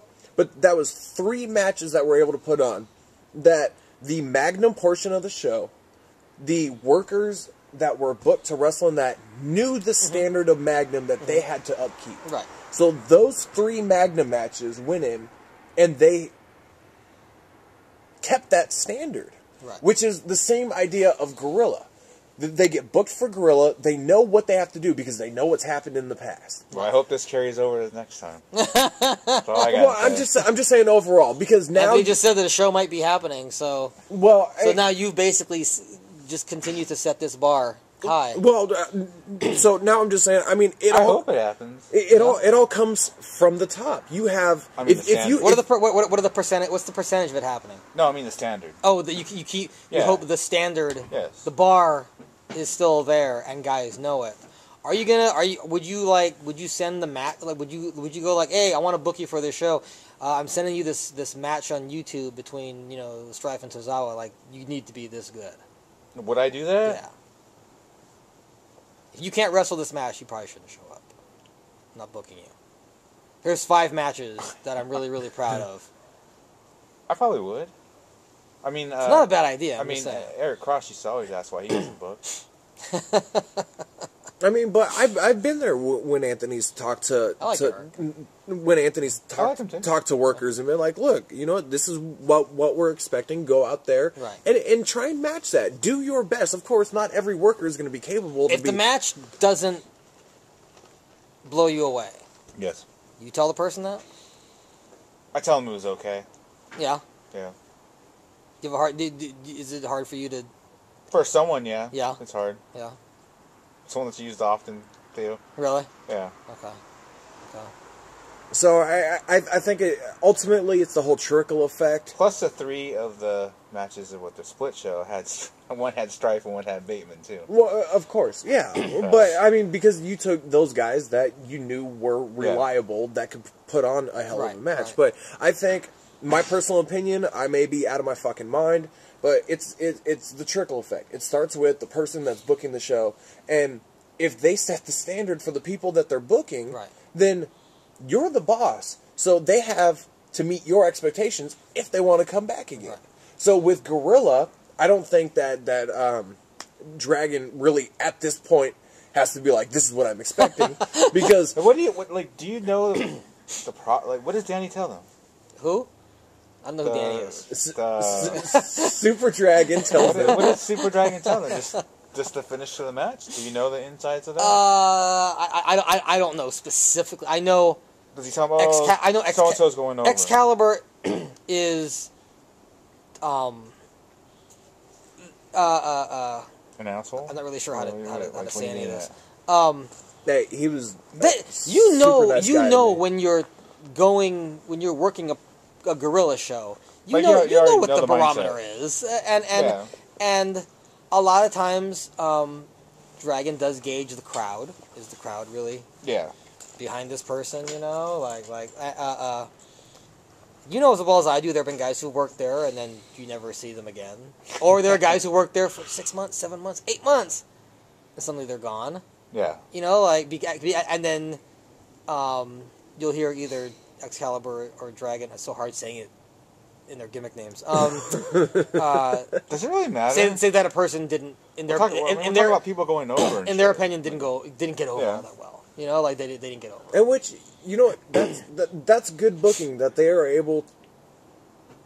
You're not good for business. The crowd's not reacting to you. You're not putting on the matches that are being held up to expectations, whether they like them as a person or not. To be able to I do believe the recent series of cuts was very unfair. I'm unaware of. What was the reason for the cuts? They're too small. Do you really believe that? They cut all their small guys. That's what they were told. That's what the guys were told. Now, could they have been lying? Absolutely, sure. But you're going to tell me, like, Avalon didn't bust his ass? He was over, when he was there? Yeah. Like, of course he busted his ass. And you're right, he was over. So, cutting him makes no sense. Because there's a 200-pound Johnny Yuma in the fucking... but Yuma's surviving because of good time. I mean, like, I'm serious. You will never see a singles Yuma match. They had you know what I mean? A real, like... I'm talking about a one-off. I'm talking about, like... The Rock Is that really the reason, though? I thought that just sounds so. Every single person who was cut was tiny. Every person cut was tiny, which is really weird because the whole thing about Pro Wrestling Guerrilla for so long was that it was a small man's game. I remember when they cut Aaron Aguilera, and they told him it was Joey. It was actually Joey who said indie wrestling is a small man's game, and. Indie wrestling is such a, especially because guys like Peter were so spotty, and even Cadillac got over there, like, and then to basically cut them because they're too small. I mean, it's an interesting choice, and it's kind of like the antithesis of what they're all about. But were they actually told, or just like this next show, and then just never booked again? I don't know that, and I can't really comment. You just gotta assume like when you're off the roster. I know what I was told by people who were cut is that who said it? They told me that Who's they? They were told they were too small. Who's they? I'm not gonna name names. Come on. I'm not gonna name. You're giving our listeners blue balls here. I'll tell you afterwards. I'm not gonna. I'm going to go home and what am I gonna do with this? What am I gonna do with this? You jerk off. That's It's like you jerk off. It's like I go to a strip club. I just blew $200, but I go home with this. You just jerk off. Oh, you just realize you got to jerk off. So I think ultimately, I think a lot of the promoters in SoCal are just content with the fact that they are putting on shows with no expectations. Now, I'm not saying all of them, but if you were, I don't know, man, because if you were to sit down with Jeff Dino, would you think he'd say that? Like, oh yeah, I'm just. Well, see, the thing is, I don't know everybody's business plan, or if they have one, or the comments I'm making are that of a third-party observer saying that I don't think anything interesting is going on. Jeff Dino on. Where is he? You know, I'll be more than happy to fucking call Jeff. I'll tell him to come over. Absolutely. But next episode, we'll try to get Jeff Dino on. I think ultimately... But then it turns into a fucking wrestling podcast. I don't want this thing to be just a wrestling podcast. Well, it's supposed to, in theory, be about just what interests us. And we spent an hour on Mr. Analytics over there. Yeah. Like, and that had nothing to do with wrestling. Yeah. So I think I'm trying to figure. I'm basically gearing it now towards you. Wrestling is your passion. So, and we're if we're putting the spotlight on you, this is what your passion is. So I'm trying to figure the point into what this guy would just stop. I'm trying to figure the point is when it went like I don't know like. This guy would just. We can't have dead space, dude. Play something. I'm trying to figure out like. You got songs on your iPod or something? I'm trying to figure out like when it went down, like like the Magnum thing was up here and then it just went. Maybe because when Strife couldn't come out. Well, because I know when it was. There was quite when a you long started break. calling me, going, I don't know what the fuck I'm gonna do. I don't know who to fucking ask. Oh, you mean about getting like match? I thought the match thing was burnt out. I was like, how much more are we gonna be fucking wild? Like, you know what I mean? Still waiting for that big eye pay-per-view too. By the way, but there was a long break within Magnum. Yeah, there was a time when we just weren't doing it. Yeah, there was quite a long break, and then I think it was possible that it was the loss of Sean as your cameraman. No, Sean's always been cameraman. Yeah. It's the loss of the website that I was. Was it the loss of Sean as your web guy? I don't know if that was a loss, but I mean it was a loss. I mean I don't think it was like. I wasn't important at all. I don't think it was like. I don't know, I think we just couldn't find a spot. I think you know what happened? This is what it was, motherfucker. Is that we went on John's show, and you fucking started putting over like, oh, they're just stealing the show everywhere. And whoa! What? Say again. They got promoters saying that they're the main event. That your matches should have been the main event, and fucking. And that's you know when what? Fuck it. If Magnum gets put on an entire show and steals the show, hang on. I wanna. Since I got called to the carpet here, I want to. Where are all these people doing? I want to address this, but I have been joined by. Did you get my text? I literally texted you like as you 20 walked out. seconds ago. No, we didn't get it. I just went to pick up the kids, and they came back to say hello. Okay, you want to get wave hello. They didn't want to interrupt your show. You want to. I needed you to come out here and sit here. Why? What does it matter? Why? Because I don't. You're gonna you fucking come sit argue here with to me? keep me warm. This is, the beautiful Raimi has entered the studio, which is outdoors, so I'm not really sure enters the. It's getting cold in the studio. Can we turn off the air conditioner too? But the beautiful Raimi, my unwife, has come out, and I wanted a female perspective on a couple of things. Hi, how you doing? She's joined by my Andre kids, the Giant. Alex and Raya. Alex the Giant. Stand up, Anthony. Stand up. Stand up. Alex the Giant. Alex the Giant. Really, size 18? Oh my God! Look at that. Jesus Christ. Alex is how old? 16. And he's like 6 feet taller than Anthony. And Anthony's almost 40, so. Raya. Anthony's taller than Raya, though. Looks close. Oh, wow. Why you guys got tall kids? I don't know. Just that's how we roll around here. You got a solid half-inch on it. That's how we roll around here. So the kids came out with Raimi. You need to go get a jacket and come back out. Why don't you guys just come in? Yeah, good point. Should we move the studio? You can move the studio. It's all portable. After We designed it these that way. messages, But then we'll Sean be doesn't get the right smoke. back. Yeah, Sean needs to smoke. Yeah, come on. Actually, you know what? Right here, Give up freezing our smoking asses like the off rest for of me. us did. Is the TV off or on? Off. Has to be off. Okay. What about that background noise? I can move the studio. I took like 4 bites. I can move the What's studio. that background? I can move the studio while we're walking. What? What about that background noise we need? Keep it rolling. Background noise is actually fine. Oh, the track that we're gonna have to play Yeah, underneath? the TV. Gotta turn it on. No, we're not gonna turn the TV on. Dead space, brother. I don't know why Adam Ginsberg is actually doing a podcast right now, but You know what? You should ask Adam to come on. I wouldn't mind I that. haven't talked to Adam in a while. Really? We're actually transferring the studio indoors into Casa de Yap McCrae, so that the beautiful Raimi can partake after I address this thing that Anthony seems to. Anthony just accused me of doing. Ooh, accusation? Accusations were made. It was. So I have to. Okay. You now repeat what you said, so I can. We were on Steel Cage Radio. Who's we? Me and you. Okay. And you told the people I mentioned on the that show. Magnum steals the show every time, and Yes. promoters come up to us and say we should have been the main event. So I had a hard time finding. Am I wrong? Places. Was I wrong in saying that? I don't know, whatever. But I'm just saying I had a hard time finding the places to put matches on. Yeah, it's your fault again. So I go on a show and state that you're putting out, outside of PWG, some of the best product around, and you think that hindered you with working with other promotions? Yes. Did you not have a wonderful promoter by the name of Andrew, David E. Jones, tell you when you did a Magnum match at New Wave Pro Wrestling, Sean? Yes. Find a good spot. Didn't you have Andrew? Right next to Paul. Didn't you have Andrew tell you Magnum was the best match of that entire show? Then I never got asked back. Okay, that wasn't me. The promoter told you Magnum had the best match. You know how people are. Come on. Andy, see how personally he took that? No, you're listening to They this. closed up anyways. No one's listening to this. Everybody's listening to this. Watch the views in this thing. It's going to be like KP levels, baby. Analytics. All right. Analytics. This is what you wanted my opinion on? No, not at all. I didn't know I was going to be talking about this until Anthony called me out on it. Basically accused me You know what you want your opinion on? accused of sabotaging Magnum. You know what you want your opinion on? Who's the most overrated musical artist? Really? You want to do this?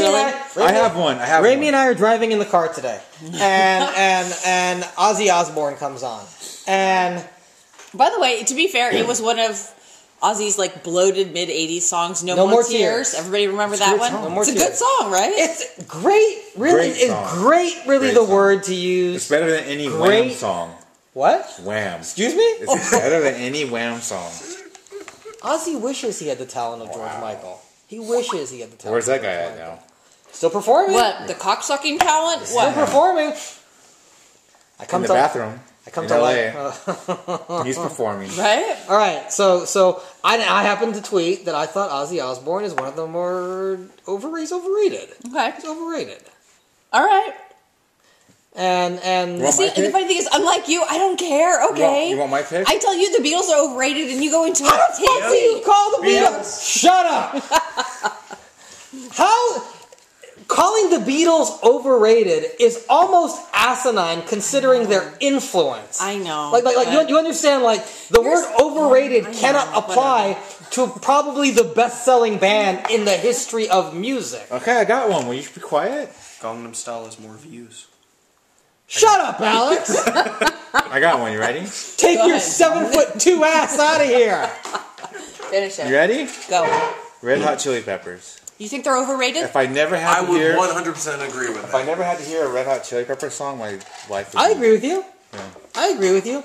I'll throw another one at you. The Police. Yeah, Overrated. see, G and I agree on this one. I cannot get Right. into the Police. Not a fan. Just not a fan. I don't I get it. can't. What's one good song from the Police? Think bigger, Alex. Roxanne? Sublime isn't big enough to be overrated. You got to when you think of overrated, think he might be right on that one too. Yeah. Sublime isn't anything, Honey, but keep in mind, you thought that like that new song that you found that was really badass, come to find out was like 3 years old. So I hear this. By the way, I blame Howard Stern on that because I'm listening to Howard Stern and he's like, "Hey, I heard this really really cool song," and it's he goes it's by this chick named Christina Perry. It's called A Jar of Hearts. And I was like, I went to go search it out, and he played a little clip of it, and I was like, oh, that really sounds really good. And I searched it out, and I went, that song really is fucking good. It's a really good song. And I show Raimi, I go, honey, come here, listen to this song. And I play it for her, and she goes, that's really fucking good. Like, it's a really good song. So we're thinking, like, oh, Howard fucking turned this on to this really, really good song. And then Raya's like, oh, that song? Yeah, I know that song really well. This shit's like 2 years old. And Raya's like singing it. Like, she knows the whole thing. Was it an old old show? No, it was an old Apparently, show. Yeah. Howard is just as far behind the times as G and I are. Exactly. That's really what it comes down to. So little does Gary know, Sublime is like a big band. You know? No, they are a big band. I know, but that's why maybe he doesn't know that. But no, by the way, I've heard of them, and I know one of their songs. Would you really that's call what I them mean. a big band? Well, Sublime has way more than one song. No, they don't. No, they do. That's what I'm Really? saying. What Yes. else? Which one do you know? That what I got. God, they've got the Date Rape song. Okay, I've heard that one. I've heard that one. The Sancho song. You like Sublime, don't you? Yeah, In the middle? Yeah, there's some songs that I'm like, okay, that's really good. Then there's other songs that I'm just kind of. They have about, I think, 5 or 6 like pretty commercially successful. I don't even think songs. Sublime's worth discussing. Well, by the way, it's not necessarily. At the very least, I got to give the Police. At least the Police are like hailed as like a universally popular, critically acclaimed, whatever the fuck it is. You know, I don't look at Sublime as like you know. You can say it. Pink Floyd? No. Raya actually thinks Pink Floyd is over. No. What did she say? Raya? Pink Floyd is the original emo band. Here's the thing, Raya. No disrespect. I love you. You're like my daughter and everything, but you have the worst fucking taste in music. No, that's Sam. That's Sam. That's Sam. Oh, you know what? I'm gonna give you that. Samantha's really bad, but you know what? Samantha might be worse than you, but you're not that far off. Because of Pink Floyd. Yeah, see, Pink Floyd is Alex's most favorite band ever. So she's just saying that to get him riled up. She thinks that Pink Floyd is the original emo band, but keep in mind, she's judging solely by Dark Side of the Moon, which was pretty like... Which is one of the best albums. But it's also kind of dark and emotional. You can't really fault Dark Side of the Moon. That's pretty awesome. So that's it? Red Hot Chili Peppers and Sublime and... Oh, there's gotta be... Well, the Beatles. Okay, you know what? Knock that shit off. And according to G, Ozzy. Knock that shit off. I just can't help it. You need to because I don't get it. I don't. It's an elitist thing. It's almost like not. Because they're the Beatles, you dislike them. Not like if you want to like break it down to actual like music structure. Right. There's a reason why they are respected because they were doing things at the time, and especially in the length of time that they were around, it was just unheard of. By the way, keep in mind, you could say the same thing for the first ass that came out with that like techno vibe thing that every girl runs their voice through now. Yeah, great. There was an innovator. Are you for really that too. comparing the two? What I'm saying is, really comparing the two? Auto-tune. Are you comparing the Beatles to auto-tune? What I'm saying is, if your argument is they were the first people to do it, is what makes them fabulous, then yes, do this right here. I got one. Right on the table. Duran. You know what? You can't. Duran. I promise Anthony and Sean that our table was safe. We were guaranteed that this was a clear spot to put their stuff. Duran, you guys. I was just kidding. One band actually no. See, now they're just now they're just trying to piss off. One band that I don't personally like and are not overrated is the Rolling Stones. Not a fan. You know what? I gotta agree with you. I've never really been a fan of the Stones. You know, it's like the Beatles, the Stones. I can find like what the fuck did you listen to? A handful of songs that I like, but it like Sticky Fingers is awesome album. Come on. You can do it. Here's the thing though. In the music industry, no matter what I fucking think, and it's wrong because it should be what I think. But no matter what I think, Jesus Christ. If any music act lasts X number of years, you're grandfathered in as like a legend. That's just the way it is. I can think Ozzy Osbourne's the most overrated fucking thing around, but if he lasts, the Police, same thing. If they last, you're just given a pass. You're just given a pass eventually, and it becomes like an automatic respect thing, unless of course you're Kiss. It just becomes like an automatic respect thing, and like you're just. Was Kiss overrated? Well, Kiss is one of those bands. Remember, have you heard the Rock and Roll Hall of Fame? There's one band. No, there's a couple. Was it a couple? There's a couple bands that will never be inducted. No, I didn't know that. Why? And Kiss is one of they're like Kiss will never be. Who else? In the Rock and Roll Hall of Fame because they're not really a rock band. Like that's they say they're a theatrical experience. Simon and Garfunkel. They're a stage show. They're not real musicians. It's great. Google if you're on Google Kiss Rock and Roll Hall of Fame, you'll see like tons of articles about like. I didn't know that. Yeah, people are like, no, Kiss can't be in the Rock and Roll Hall of Fame. I'm not a fan of Kiss at all, but you would think for the legacy that they've left, right? Whether you like their music or not, they're like, no, they're merchandising whores and like just a stage show. It's worked for them for how long? Yeah, exactly. I mean, I draw a line selling at their shirts the Kiss in the coffin, malls. though. That's horrible. That's fucking horrible. Wait, you draw the line at the Kiss coffin? There's a Kiss coffin. You can be buried in a Gene Simmons is a whore. Yeah. There's Kiss everything. There's Kiss Everything. They just slap that name on everything. I knew there was Kiss Everything. I really honestly didn't think that everything extended to coffins, too. Oh, it does. Is that what you want to be buried in? What? No. You're a huge Kiss fan. I don't want to be buried. That's true. All right. Are you a huge Kiss fan? Yeah. Really? I dressed up as him when I was a kid and everything. He's always so Peter cute. Chris. He's always Peter Chris. Of You course, dressed up the as cat. Macho Man though too. So I did dress up as Macho Man. And dressed up as a woman one time too. And I made a great woman. Okay, who hasn't done that though? Yeah, thank you, Sean. Yeah, Thank you. I'd make a great woman. That's it. You would make a fucking It's all- giant woman. What? It's all the overrated people. By the way, that was just a subject that Ronaldo tossed out. Ronaldo, the guy that flaked. That's it. That's the subject he tossed out on Twitter.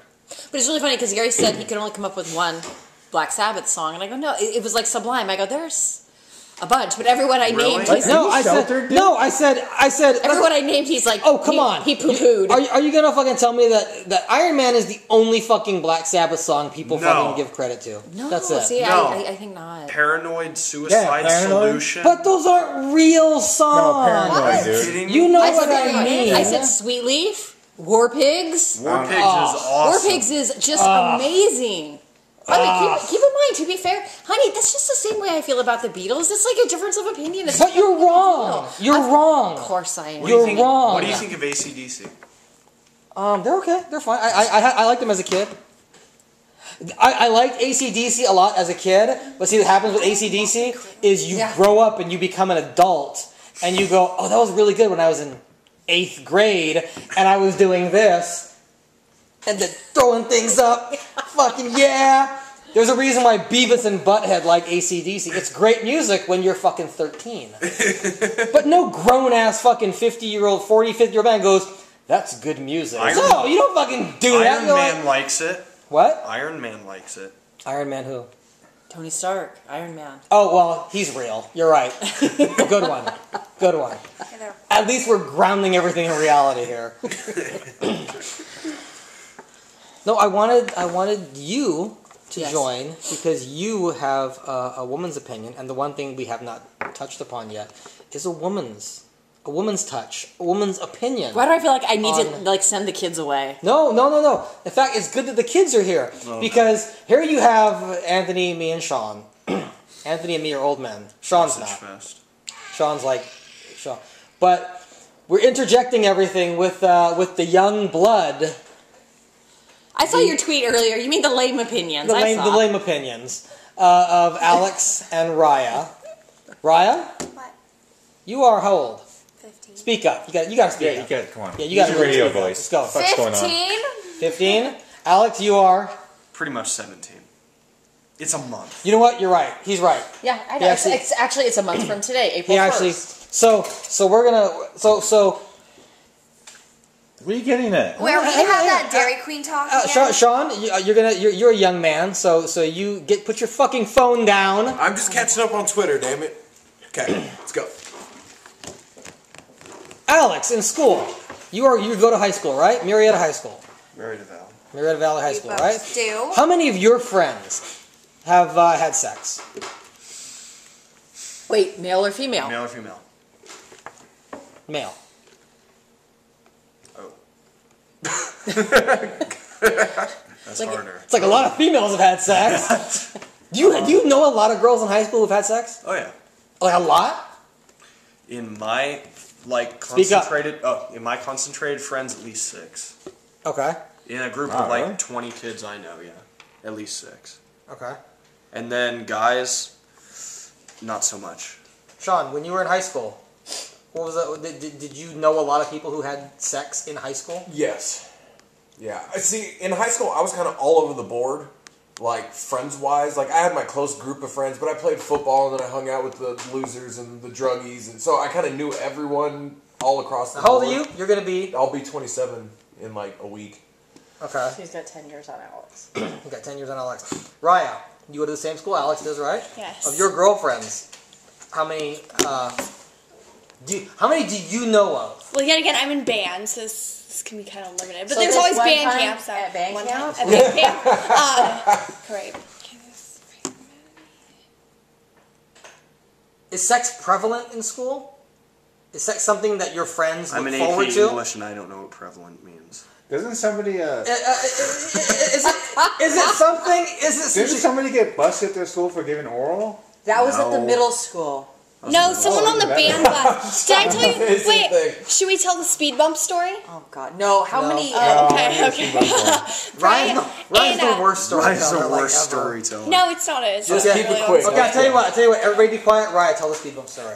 Why are you so Because mean? I want to see the analytics. Fucking how the analytics go in the video. Go for it. I don't think that's very funny. Shut up! Stop it! Okay, on band tournaments, we go back on a bus, and it's usually really late at night. So a couple years ago, now the guard instructor was a color guard girl and a drumline member were on the way back from bus, and there was a blanket involved, and she was, What? You gotta say it. Yeah, you gotta. Are you gonna make me say you she's gotta in deliver the oral? fucking story? She was oral sex right there, and they went over a speed bump, and she bit down. What the fuck? They had to stop, and now let's just say blankets are no longer allowed on the buses Were you anymore. on the same bus? Okay, so what was wrong with That girl is now our color guard instructor. This was when she went to the school. Oh, And they okay, hired okay, her for that, so. Okay. Well, that's because she gets around, so... That'd be an awesome emergency room story right there. Yeah. Right? Yep. We're not allowed to talk about that, though. Raimi has the best stories because she's an emergency room nurse, but obviously due to the hospital confidentiality and the fact that we don't want her to lose her job because she's worked so hard to get it, we can't share any of those stories, but man, she's a podcast in and of herself. She is a podcast in and of herself. Alex, so prevalent means, does basically all your male friends, are they working towards getting laid? Not all of them. Gotta talk up. Not all of them. Not all. Percentage-wise. Over half? Pray about. Okay. The other half, what are they working towards? Going to college. Get in a car. Being friends with a girl. I don't know. What? Getting good grades. No? What, really? Your name's not Alex, goddammit, let him talk. We have a lot of Mormons. Really? No, you do not. Yes, Yeah, we we do. do. You have Mormons that go to Marietta Valley High? We have A a lot more. lot. And of you You know, have a Mormon population? Baby got stuff with that huge church is a block away. Which one? the one The across one of from Latter Ralph's? Day Saints. Yeah, The what one are you right doing? Across there. from Ralph's. That's some. Oh, really? church. I fucking go to the church. You know? I don't fucking know. None of us go to it. I never got to answer, by There's the way. so many Mormons. For my question with the band. In my group of friends, which is young band, there's about 130 of them. But you should also keep that spans all grades, freshman to senior. Yeah, that's who I hang out with. At least, there's actually more guys than girls that have, but a little under half, probably. Don't you want to find out what the young what goes on? No, not really. Okay, Anthony's pretty much spent his entire life trying to avoid the younger. What was your high school population. years like? What do you mean? Your high school years, what were they like? I don't know. I was just there. Wow, you just existed? Well, Did you have a group of friends? Did of you, course. Did you, I'm not a fucking not, idiot. not of course. like, you may have just Idiot. one friend, just one guy that you hung out with. I didn't have a fucking group of friends. Really? No. Why? I was like a trench coat mafia, for God's sakes. Did you really? I didn't have fucking. I had one guy I think I hung out with. That was it. Really? Brian Eiler. That was it. Why? I didn't fucking have anybody friends. Why I fucking quit? Why the fuck am I gonna go to school? I don't know anybody there. Okay. Sean, Yes. did you have friends? He was a popular kid, I could tell by looking at him. No. You were a popular No. kid? I knew everybody, but I See? could. Popular kid. Well, I knew everybody because I basically did. I played football. I did the school newspaper. I was just involved in a bunch of shit Right. before they kicked me out. But Fucking but everybody's I mean, out I from had school, man. I had like two did too. real friends. I knew You had everybody. two? Yeah, I would say hi to everybody, but I had two friends, and they're still friends to this day. Because like Ryan and Alex, they don't have any friends. Like there are no friends that come over to this house. Okay. None. Now Raya claims it's because I hit on her friends. That's not correct at all. Alex is Do just you hit on afraid. his- do you hit on his Alex is friends? afraid to bring Yeah. anyone around. Yeah. Alex has gone from being like loving his mom being. We went to a football game once. Back me up, honey. This is why I like having you here. We went to a football game once. He refused to come near us because he was around a girl. It's true. Because you probably gonna embarrass him. No, not at all. What do you mean it's her? He's the wingman. I really don't see you embarrassing anybody. He's the Maybe one judgmental, but not embarrassing. He's the one that got so I could go out at 1 a.m. to Denny's with two college I women. did. I actually hooked that up. He hooked it up. That's You nice. were trying to block it. You were He was trying to block guiding. it. Why are you blocking him? Why are you trying to block? Isn't that the mother's job, people? Come on. He's almost 17. So? I told him, Gary's a fucking walking cautionary tale. Excuse me? Well, you know. I didn't lose my virginity till I was like 21. I don't want a fucking cautionary tale. Actually, for Alex, this is all about preventing pregnancy. That's true. We do have one pregnant chick at our school. Oh, God. Do you really? No, You're Yeah, not the she's father, 4 right? months. She's 4 months. Sean, how old were you when you first lost your virginity? 18. Were you 18, really? Yeah. Was it a pleasurable experience? Yeah. You don't look back and go like, oh, Jesus Christ. Oh, Jesus. What was I thinking? okay, for me, Poor girl. for me, or for the person I was with. Was it isn't that kind of go hand in hand? Like, you don't want to, if she had a shitty experience, I would like to think you're not going, hey, it was good for me, man. I was awesome. I'm sorry, you're bleeding and crying, but like I had the time of my life. Oh, okay. Well, she was semi-experienced, so I was. Was she older than you? Yes. Okay. Yeah. Right, go ahead. So she was semi-experienced, so kind of helped guide me. So you were a disappointment to her. Well, probably. Did you last like a minute? Be honest. No. Be honest. No, honestly, no. 2 minutes? Maybe 5 if I'm lucky. No. 5? Maybe if You're I'm like lucky. the fucking Iron Man. Get out of here. RoboCop. You lasted 5 minutes. Your first time sexual. If I'm lucky. You lie. I would safely say 3, but I would say no longer than 5. But see, I played football, so the thing was all. No, What does that do? hold on. I'm gonna get Your around to it. balls take a lot of hits. No, I'm gonna get around to it. Is that I played football, so after games we would all go party. Okay. Cheerleaders would be there. Right. So the thing at my school wasn't having sex. Like that intercourse, it was oral sex. Okay. So it wasn't like my first time. Well, it wasn't Wait, the first time being physically. Back up. If you had oral sex before your first sexual time, Correct. that oral sex was your first sex. I guess Don't do that. Technically, yeah. Your first sexual experience, I Okay. want. Oh Jesus. Now, how old were you? 14 or 15.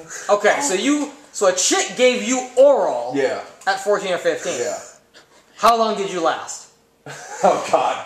I Did you break a minute? I don't even remember the time. But you gotta know, like, oh, that was embarrassing, or oh, that was fast. Or... It was probably pretty short. I couldn't tell you who it was or when it was. You couldn't tell who it was? No. You man whore. No. It's not like you're not even 30 years old yet, and you don't know who the first chick who blew you was? Really? No fucking idea. Alex, listen, don't forget like this. Like, seriously.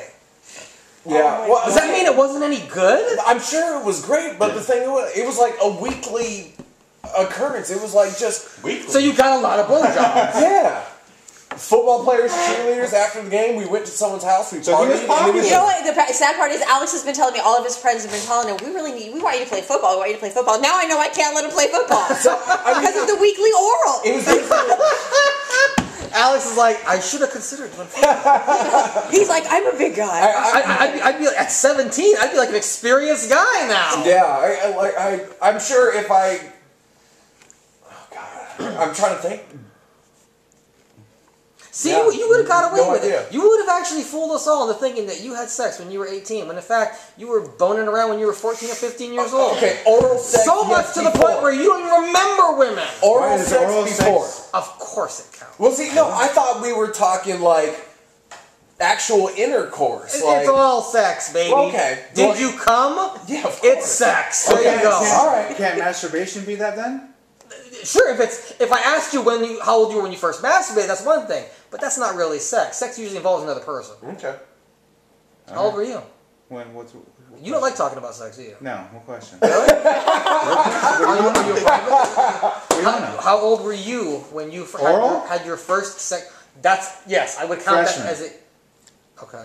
So you're like what, 15 at the point? That's 14. 14. Yeah. 14. You usually start at 14 and turn 15 somewhere along the year. I was older than everybody, so it's 15. Oh, okay. And Raya was younger. She started high school when she was 13. I'm behind the game. Yeah, I thought.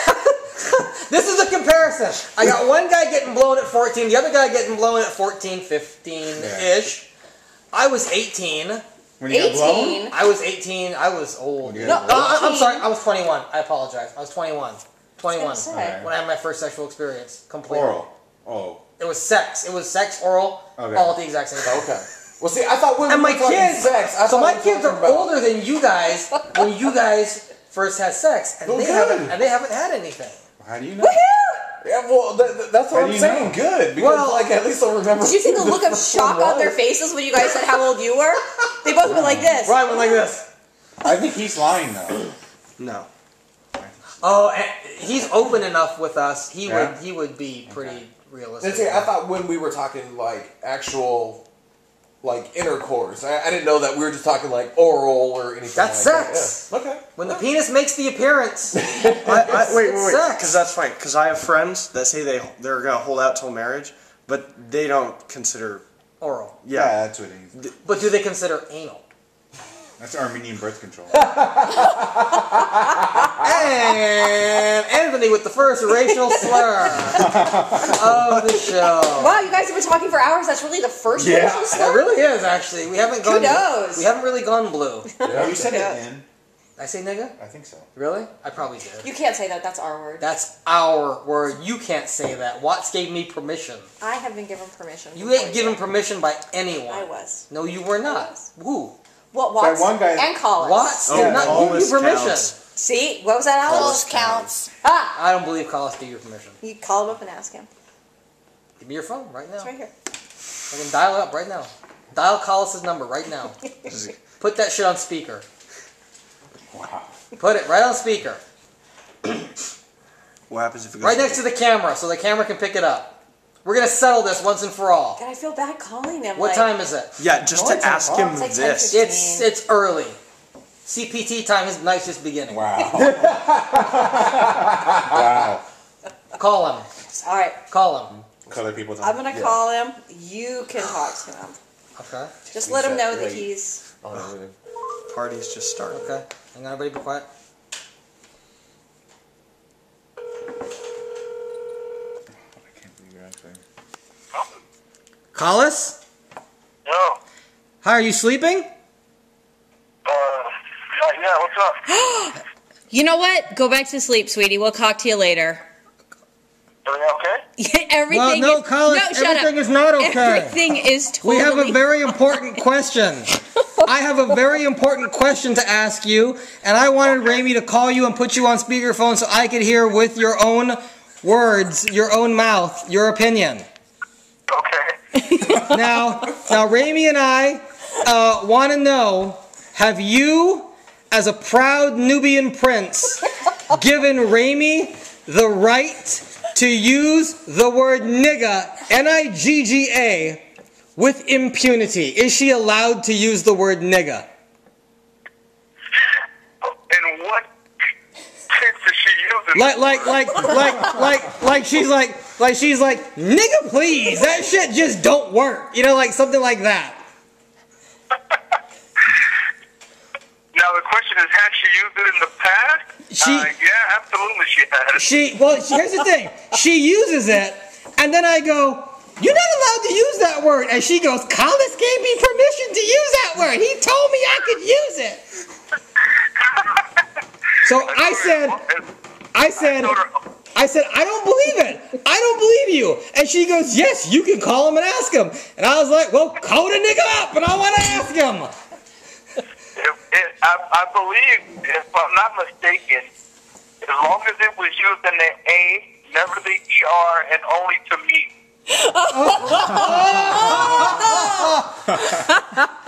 Collis, you have settled it, and it has been worth it. It has been absolutely worth. I apologize for the late night call. It's not even that late. You ought to be ashamed of yourself. What's that? It says it's not even that late. You ought to be ashamed of yourself being in bed. I have to get up at 5 o'clock 6 days a week, so I don't want to hear that shit. All right, call me later. Love you. I love you guys. Bye. Bye-bye. Well, Guess someone got called. Fuck, so only when he's around. We gotta hang out with him more often.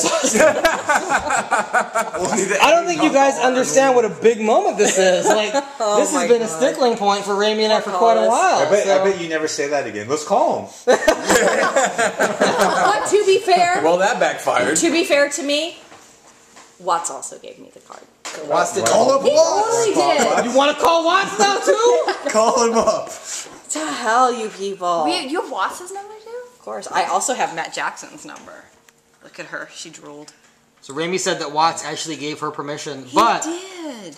we actually just told we're gonna challenge her to call Watts, but of course she conveniently forgot she doesn't have Watts. You know what, nigga? Look it up on your phone. You just are not allowed to use that. I can use it anytime I Collis want. just said you're not allowed to use Yes, that. but Watts gave me permission. Call him. Oh, wait. I am gonna call him at some point in time when I know his number. I bet you're sorry you deleted it now. I don't have anybody's number. I don't talk to people. Talk to me. I talk to Anthony. That's who I talk to. I wonder if he's And he's got my number. so grateful, I'm sure. You still have Sean's number? I do not have Sean's number. I gave it to you. I have a physical He went phone back book to like a phone book that he made. that I That's wrote awesome. out everything. It's all pretty, numbers. It's pretty cool. And I keep it tucked away. Why is that? But because I got rid of my phone for a while. And I didn't want all my fucking contacts being fucking just seen by anybody. She actually had at one point in time. So I just deleted them all. I have Sean's. And I copied it. Or I would tell Rami, like, do you have this person's number? And she'd be like, yeah. But, like, your number, I know. Like, I know your number. Like, I don't know yours. I know my phone knows it. I know your number, Joey Ryan's number, Rami's number. Like, certain numbers I just know without having to... Because remember, in the old days, man, we didn't have fucking, like... Old days. We didn't have cell phones. We could, They like... had memories. Yeah, we actually had them... It was a mini test every time you had to go use the phone. Yep. You're like, what is that? Okay, yeah. You had to be smart. You had to fucking know that shit. Now it's just like program it in. Fuck, I don't give a shit. So God forbid I lose my phone. We're fucked. I got like 3 people I can call. Yeah. But Anthony's one of those numbers I actually know. I know that. So I'm really glad we called Collis. I feel bad we woke him up. I don't. It's early though. I mean, it's like He settled something. He said he for was us. off tomorrow. I think so. He said he gets up at 5, Every day, he says. Lazy. 6 days a week or something. Yeah. Probably Saturday then. He's probably working tomorrow. I don't think he's working. He might be coaching or something. All right. Do you feel like we've covered a lot of ground? Yes. You feel So like? we went everywhere. You guys did wrestling. Well, sex, I started music. off with Sean. Sean actually taught us about. Don't talk about this now. They already know what's Oh, going on. that's true. Well, Sean did a bunch of then moved to Anthony. So we kind of like So now covered we a gotta gamut go of to Gary's bullshit. comic books. And it's basically time to wrap everything up, you know, because nobody wants to hear about me. But I got to hear about you. I got to settle the nigga comment once and for all. I got to hear, and this is we got to take a peek into the lives of high school students to see exactly how sexually active the average high school student is. And we got to hear about Anthony and Sean's debaucherous I thought it was pasts. higher. I thought like people are losing their shit at like 12 now. Oh, they are. A You lot should of see our them middle are, school. but maybe That's what I mean. Like that's Our what they middle said. school is 12. horrible. Oh, sometimes, dude. maybe it's just the. If you're Mexican, that's 12. The youngest one I know. Oh, lost and at the 13. second racial slur of the night. Leave it to Anthony. Anthony's the one. Anthony. I think that's actually a proven statistic. Okay. So I don't think... No, he's right. The youngest I know was 8th grade. Which grade? is what time? Well, how old? She was 13. 13? With her cousin, right? No! Whoa! I thought you said Hey! Alright, let's change this subject. Damn! No. Things just got It was on her weird in uncle's here. boat's party, but it was some random kid. Oh, okay. I thought you said it was her cousin. Okay. Nice. Whoops. Alright. Nice. Wait, I'm waiting for some racial thing from you. About what? Cousins. That's not That's white people shit, dude. That's inbred. Alright, well, is there anything that you need to plug, Gary? Yeah, I don't got shit to fuck. You know what my day is? I wake up in the morning. I draw. If Rami's here, we goof off at lunchtime together. until night falls, and lately we've been going to bed together, which is something we rarely ever do. So our life, we just got back from Orlando, Florida. That was where I took her as a Christmas present. You guys are in Long Beach. I didn't hear about no plane trip or anything. Would you guys drive there? I posted pictures of the plane and outside the plane. Out the window, because I had a window seat on every flight. I had the window seat. So I prefer the aisle. Well, you know what? He booked the flights. Oh, okay. That was his fault. Oh, I don't mind the window. I don't like the middle. That's my only thing. Yeah. How'd you get past security? What do you mean? How'd you get past security? With the bullet in your leg. I get to see you get a bullet in your leg. Yeah, I got shot. You knew that. No. Yeah, you knew that. I didn't know that. You fucking knew that. Wait, like 50... How'd you get shot? Oh, like, back in the war. That was a fucking... Back in the war. Back in That could be Vietnam. That was like, oh my god, I was Were you a in commie for North Vietnam? 10th grade? Yeah, I was in high school. Before I quit, yeah. I didn't know that. Yeah, I was sitting at a light on my 10-speed on my bike, It was a drive-by? and a car drove in front of me and then made a right turn so that they were then behind me. Yeah. Four-way stop, and I fucking heard a pack, and it was like something punched me right in the fucking leg, right in the back of the leg. Just punched me really hard, and I thought it was a slingshot. I thought they fucking did like a little slingshot gimmick, and I didn't budge. It was like somebody punched me in the leg, and I kind of felt it, and I went, wow, that's really juvenile. Fucking like slingshot me in the fucking leg, you know, like. But I wasn't gonna give them the benefit of the doubt. I wasn't gonna fucking turn around or anything. Like, did they take off? Because this was in Union City, California, and if anybody knows Union City, California is fucking tough. like it's a shitty fucking neighborhood. So I fucking just pedaled my fucking way home. I got home and my bike away went, and I was like, wow, motherfuck, that shit's sore, man. Like, that was fucking hardcore. Like, whatever they fucking used. And I go to the bathroom, and I fucking take my pants. I want to go look. I want to see, like, what got me. And I fucking take my pants off, and there's a fucking hole in my leg, and it's, like, burnt around it, and there's blood dripping out of it. No shit. And then, of course, only after I saw it, then I went, oh my god, oh my god, oh my god.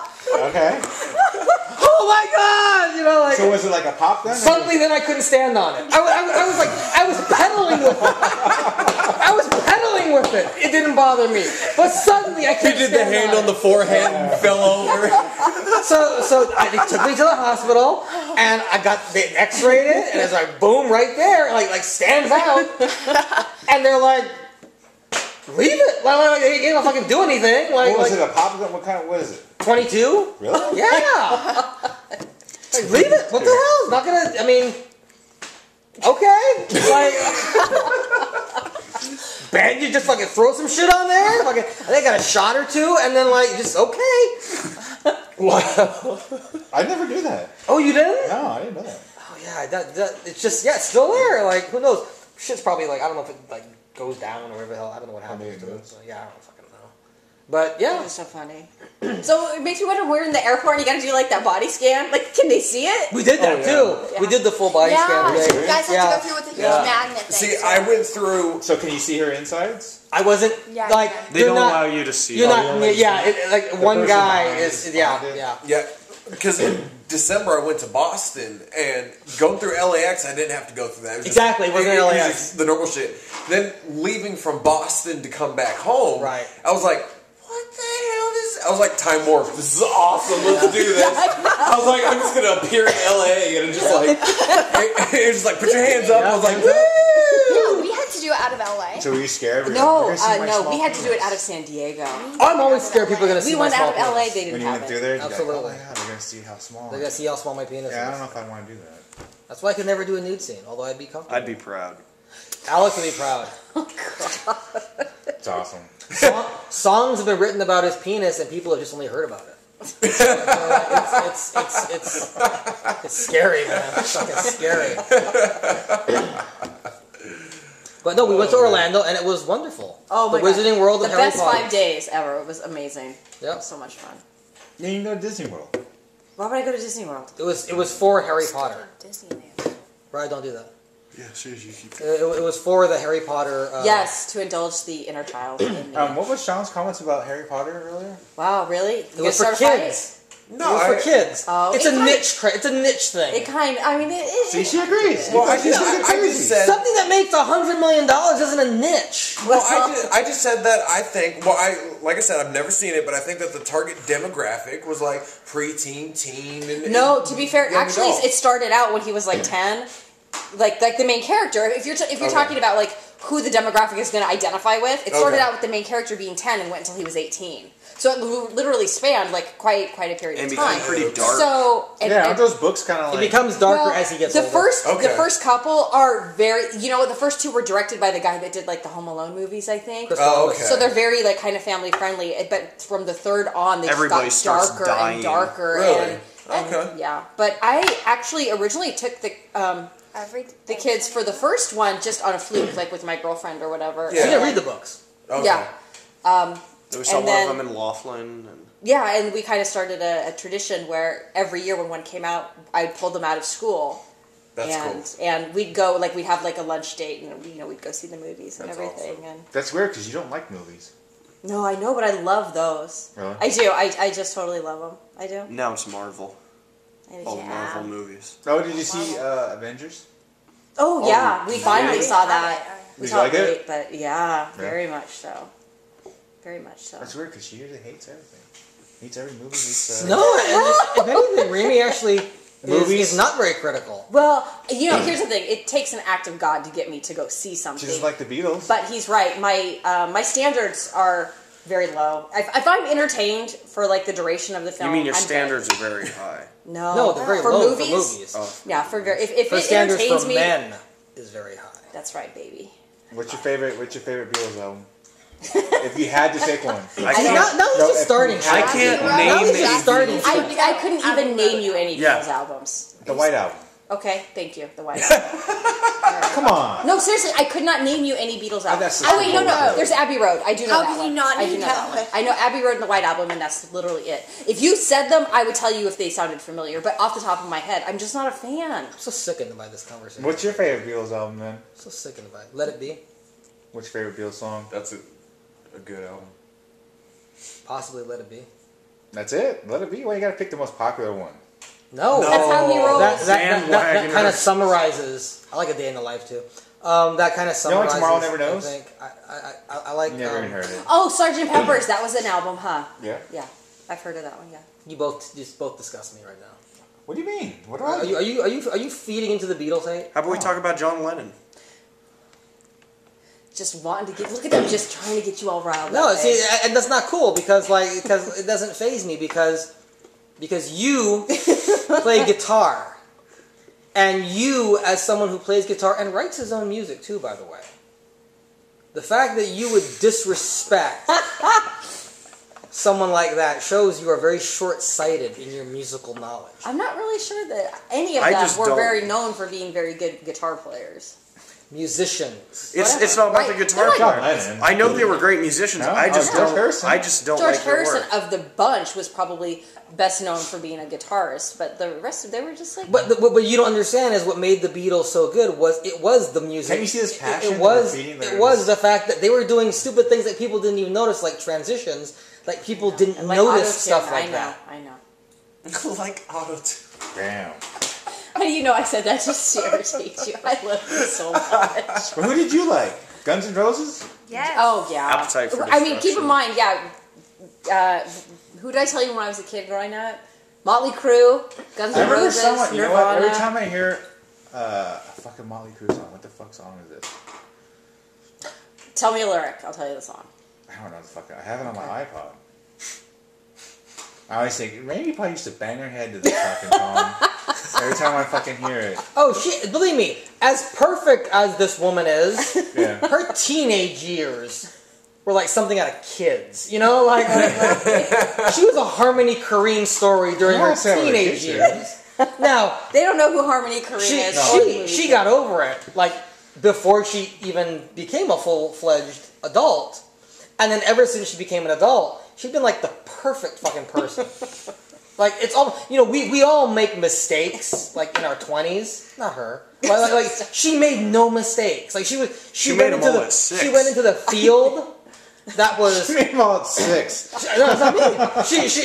She went through a period, like, she did some shit, but then, like, by the time she graduated high school, she had her shit together. She fucking knew what she wanted to do. She went to college. She started making money. She made good business decisions. All of us are fucking dolts who fumbled our way around fucking a football till we were, like, 40. But she is, like, my inspiration. She's so fucking smart. And I tell people, I only became smart when I started letting her make all my decisions. I'd be like, this seems like a smart idea. Honey, I've been thinking about this. And she'd go, are you fucking kidding me? I'd be, I guess that was a bad idea.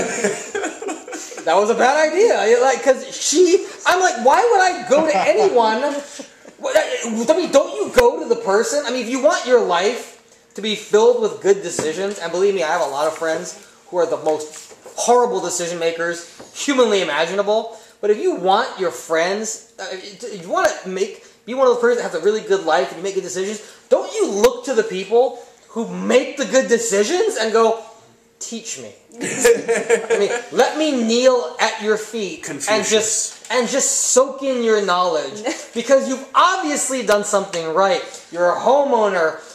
You know how to turn a buck or two. You know how to rub some dimes together. You know what I'm saying?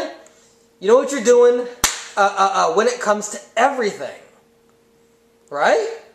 No, stop. I mean, so fucking modest. but you do. I'm like, I need to fucking make better decisions like her. And that's why I tell people, and if this podcast can teach anyone anything, if there's any message that can be gleaned from this entire fucking big piece of coal. Outside of don't run a wrestling promotion in SoCal. Which, by the way, she would be able to tell us that. Yes. I told him that 8 years ago. It's that everyone needs to listen to Raimi. No! Like, whenever your life is in doubt and you don't know what to do, so tweet questions. Give her Twitter account. @Venom_Queen. No! Venom_Queen. Or just visit my Twitter, GaryUp.com, @GaryUp.com, and I tweet about her enough where you'll get it. You'll get the rub off it. And ask her, because I'm telling you, your life, my life, infinitely better. And I'm telling you, hand to God, that's why these kids are so fucking awesome. That's why they're not getting oral at 14 or 15 like Anthony. Hey, son of a bitch! I'm out of here. They're like, you can like disparage their parents. Well, thanks. I'm telling you, good kids. Like, my mom. good kids. And by the way, no, it's all good. Like, it's all good. Believe me, you're talking to me, for Christ's sakes. Like, I had the shittiest parents, like, ever. But you have good kids because they're being raised by a woman who makes these incredible decisions, who knows her fucking... Anthony, make him stop. Who knows her fucking shit right, when it comes to everything. See, even if we turned off the flip, he'd still keep going. So No. There's no off switch. That's what we'll end on. Tell them, don't tweet me because I don't go on my Twitter. They're going to send me these questions and nobody's going to see them. You know what? Tweet them to me. No one's going to listen to this. Tweet them to me. No, don't. Tweet them to me. How long has this been going on? No one's going to make I it think this we're like, far. Yeah, it's gonna be about 4 hours. So about the analytics will, like, I'm gonna study the analytics. Our audience retention will drop about 17 minutes in. I am so If that. I am so determined to have this thing do well. It's fucking so I'm telling you. Let's sign off for now. I'm telling you. That's what it all comes down to. Listen to Raimi. Unless you want your son getting laid, that's not going to work. She That's my job, to keep you from getting laid as long as humanly possible. Or until you're 18, whichever comes first. I got you hooked up, dude. It's fine. We may gotta do some, finagling.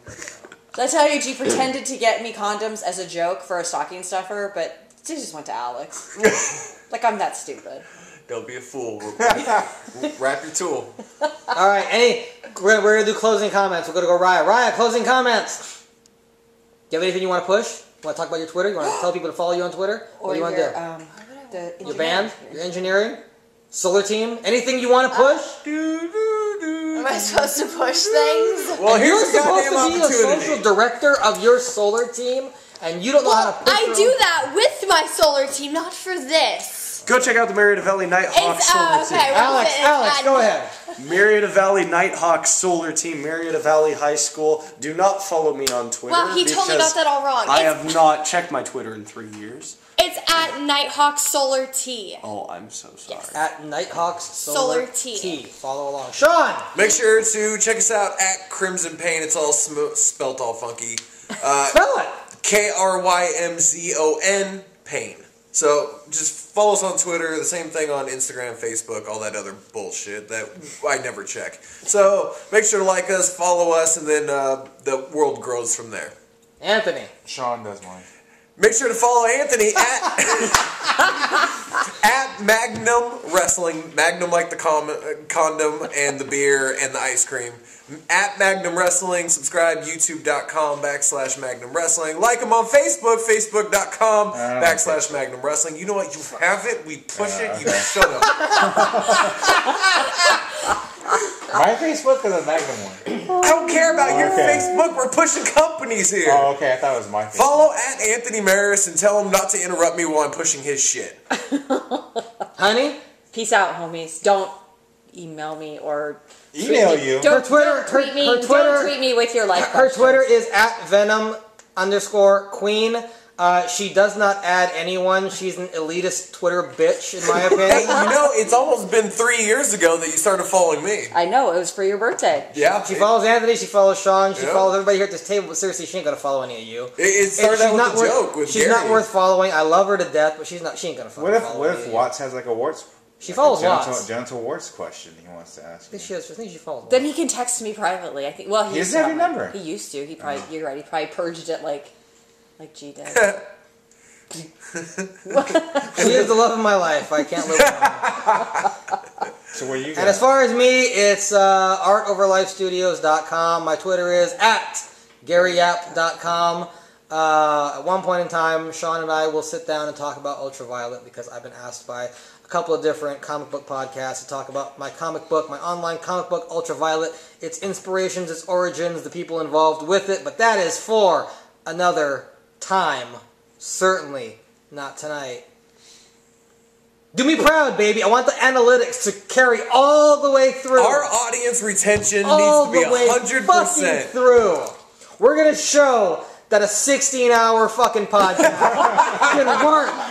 It can work because this is only the beginning. This is only the beginning. This is the fucking last podcast. And it gets worse from here, folks. Have a great night.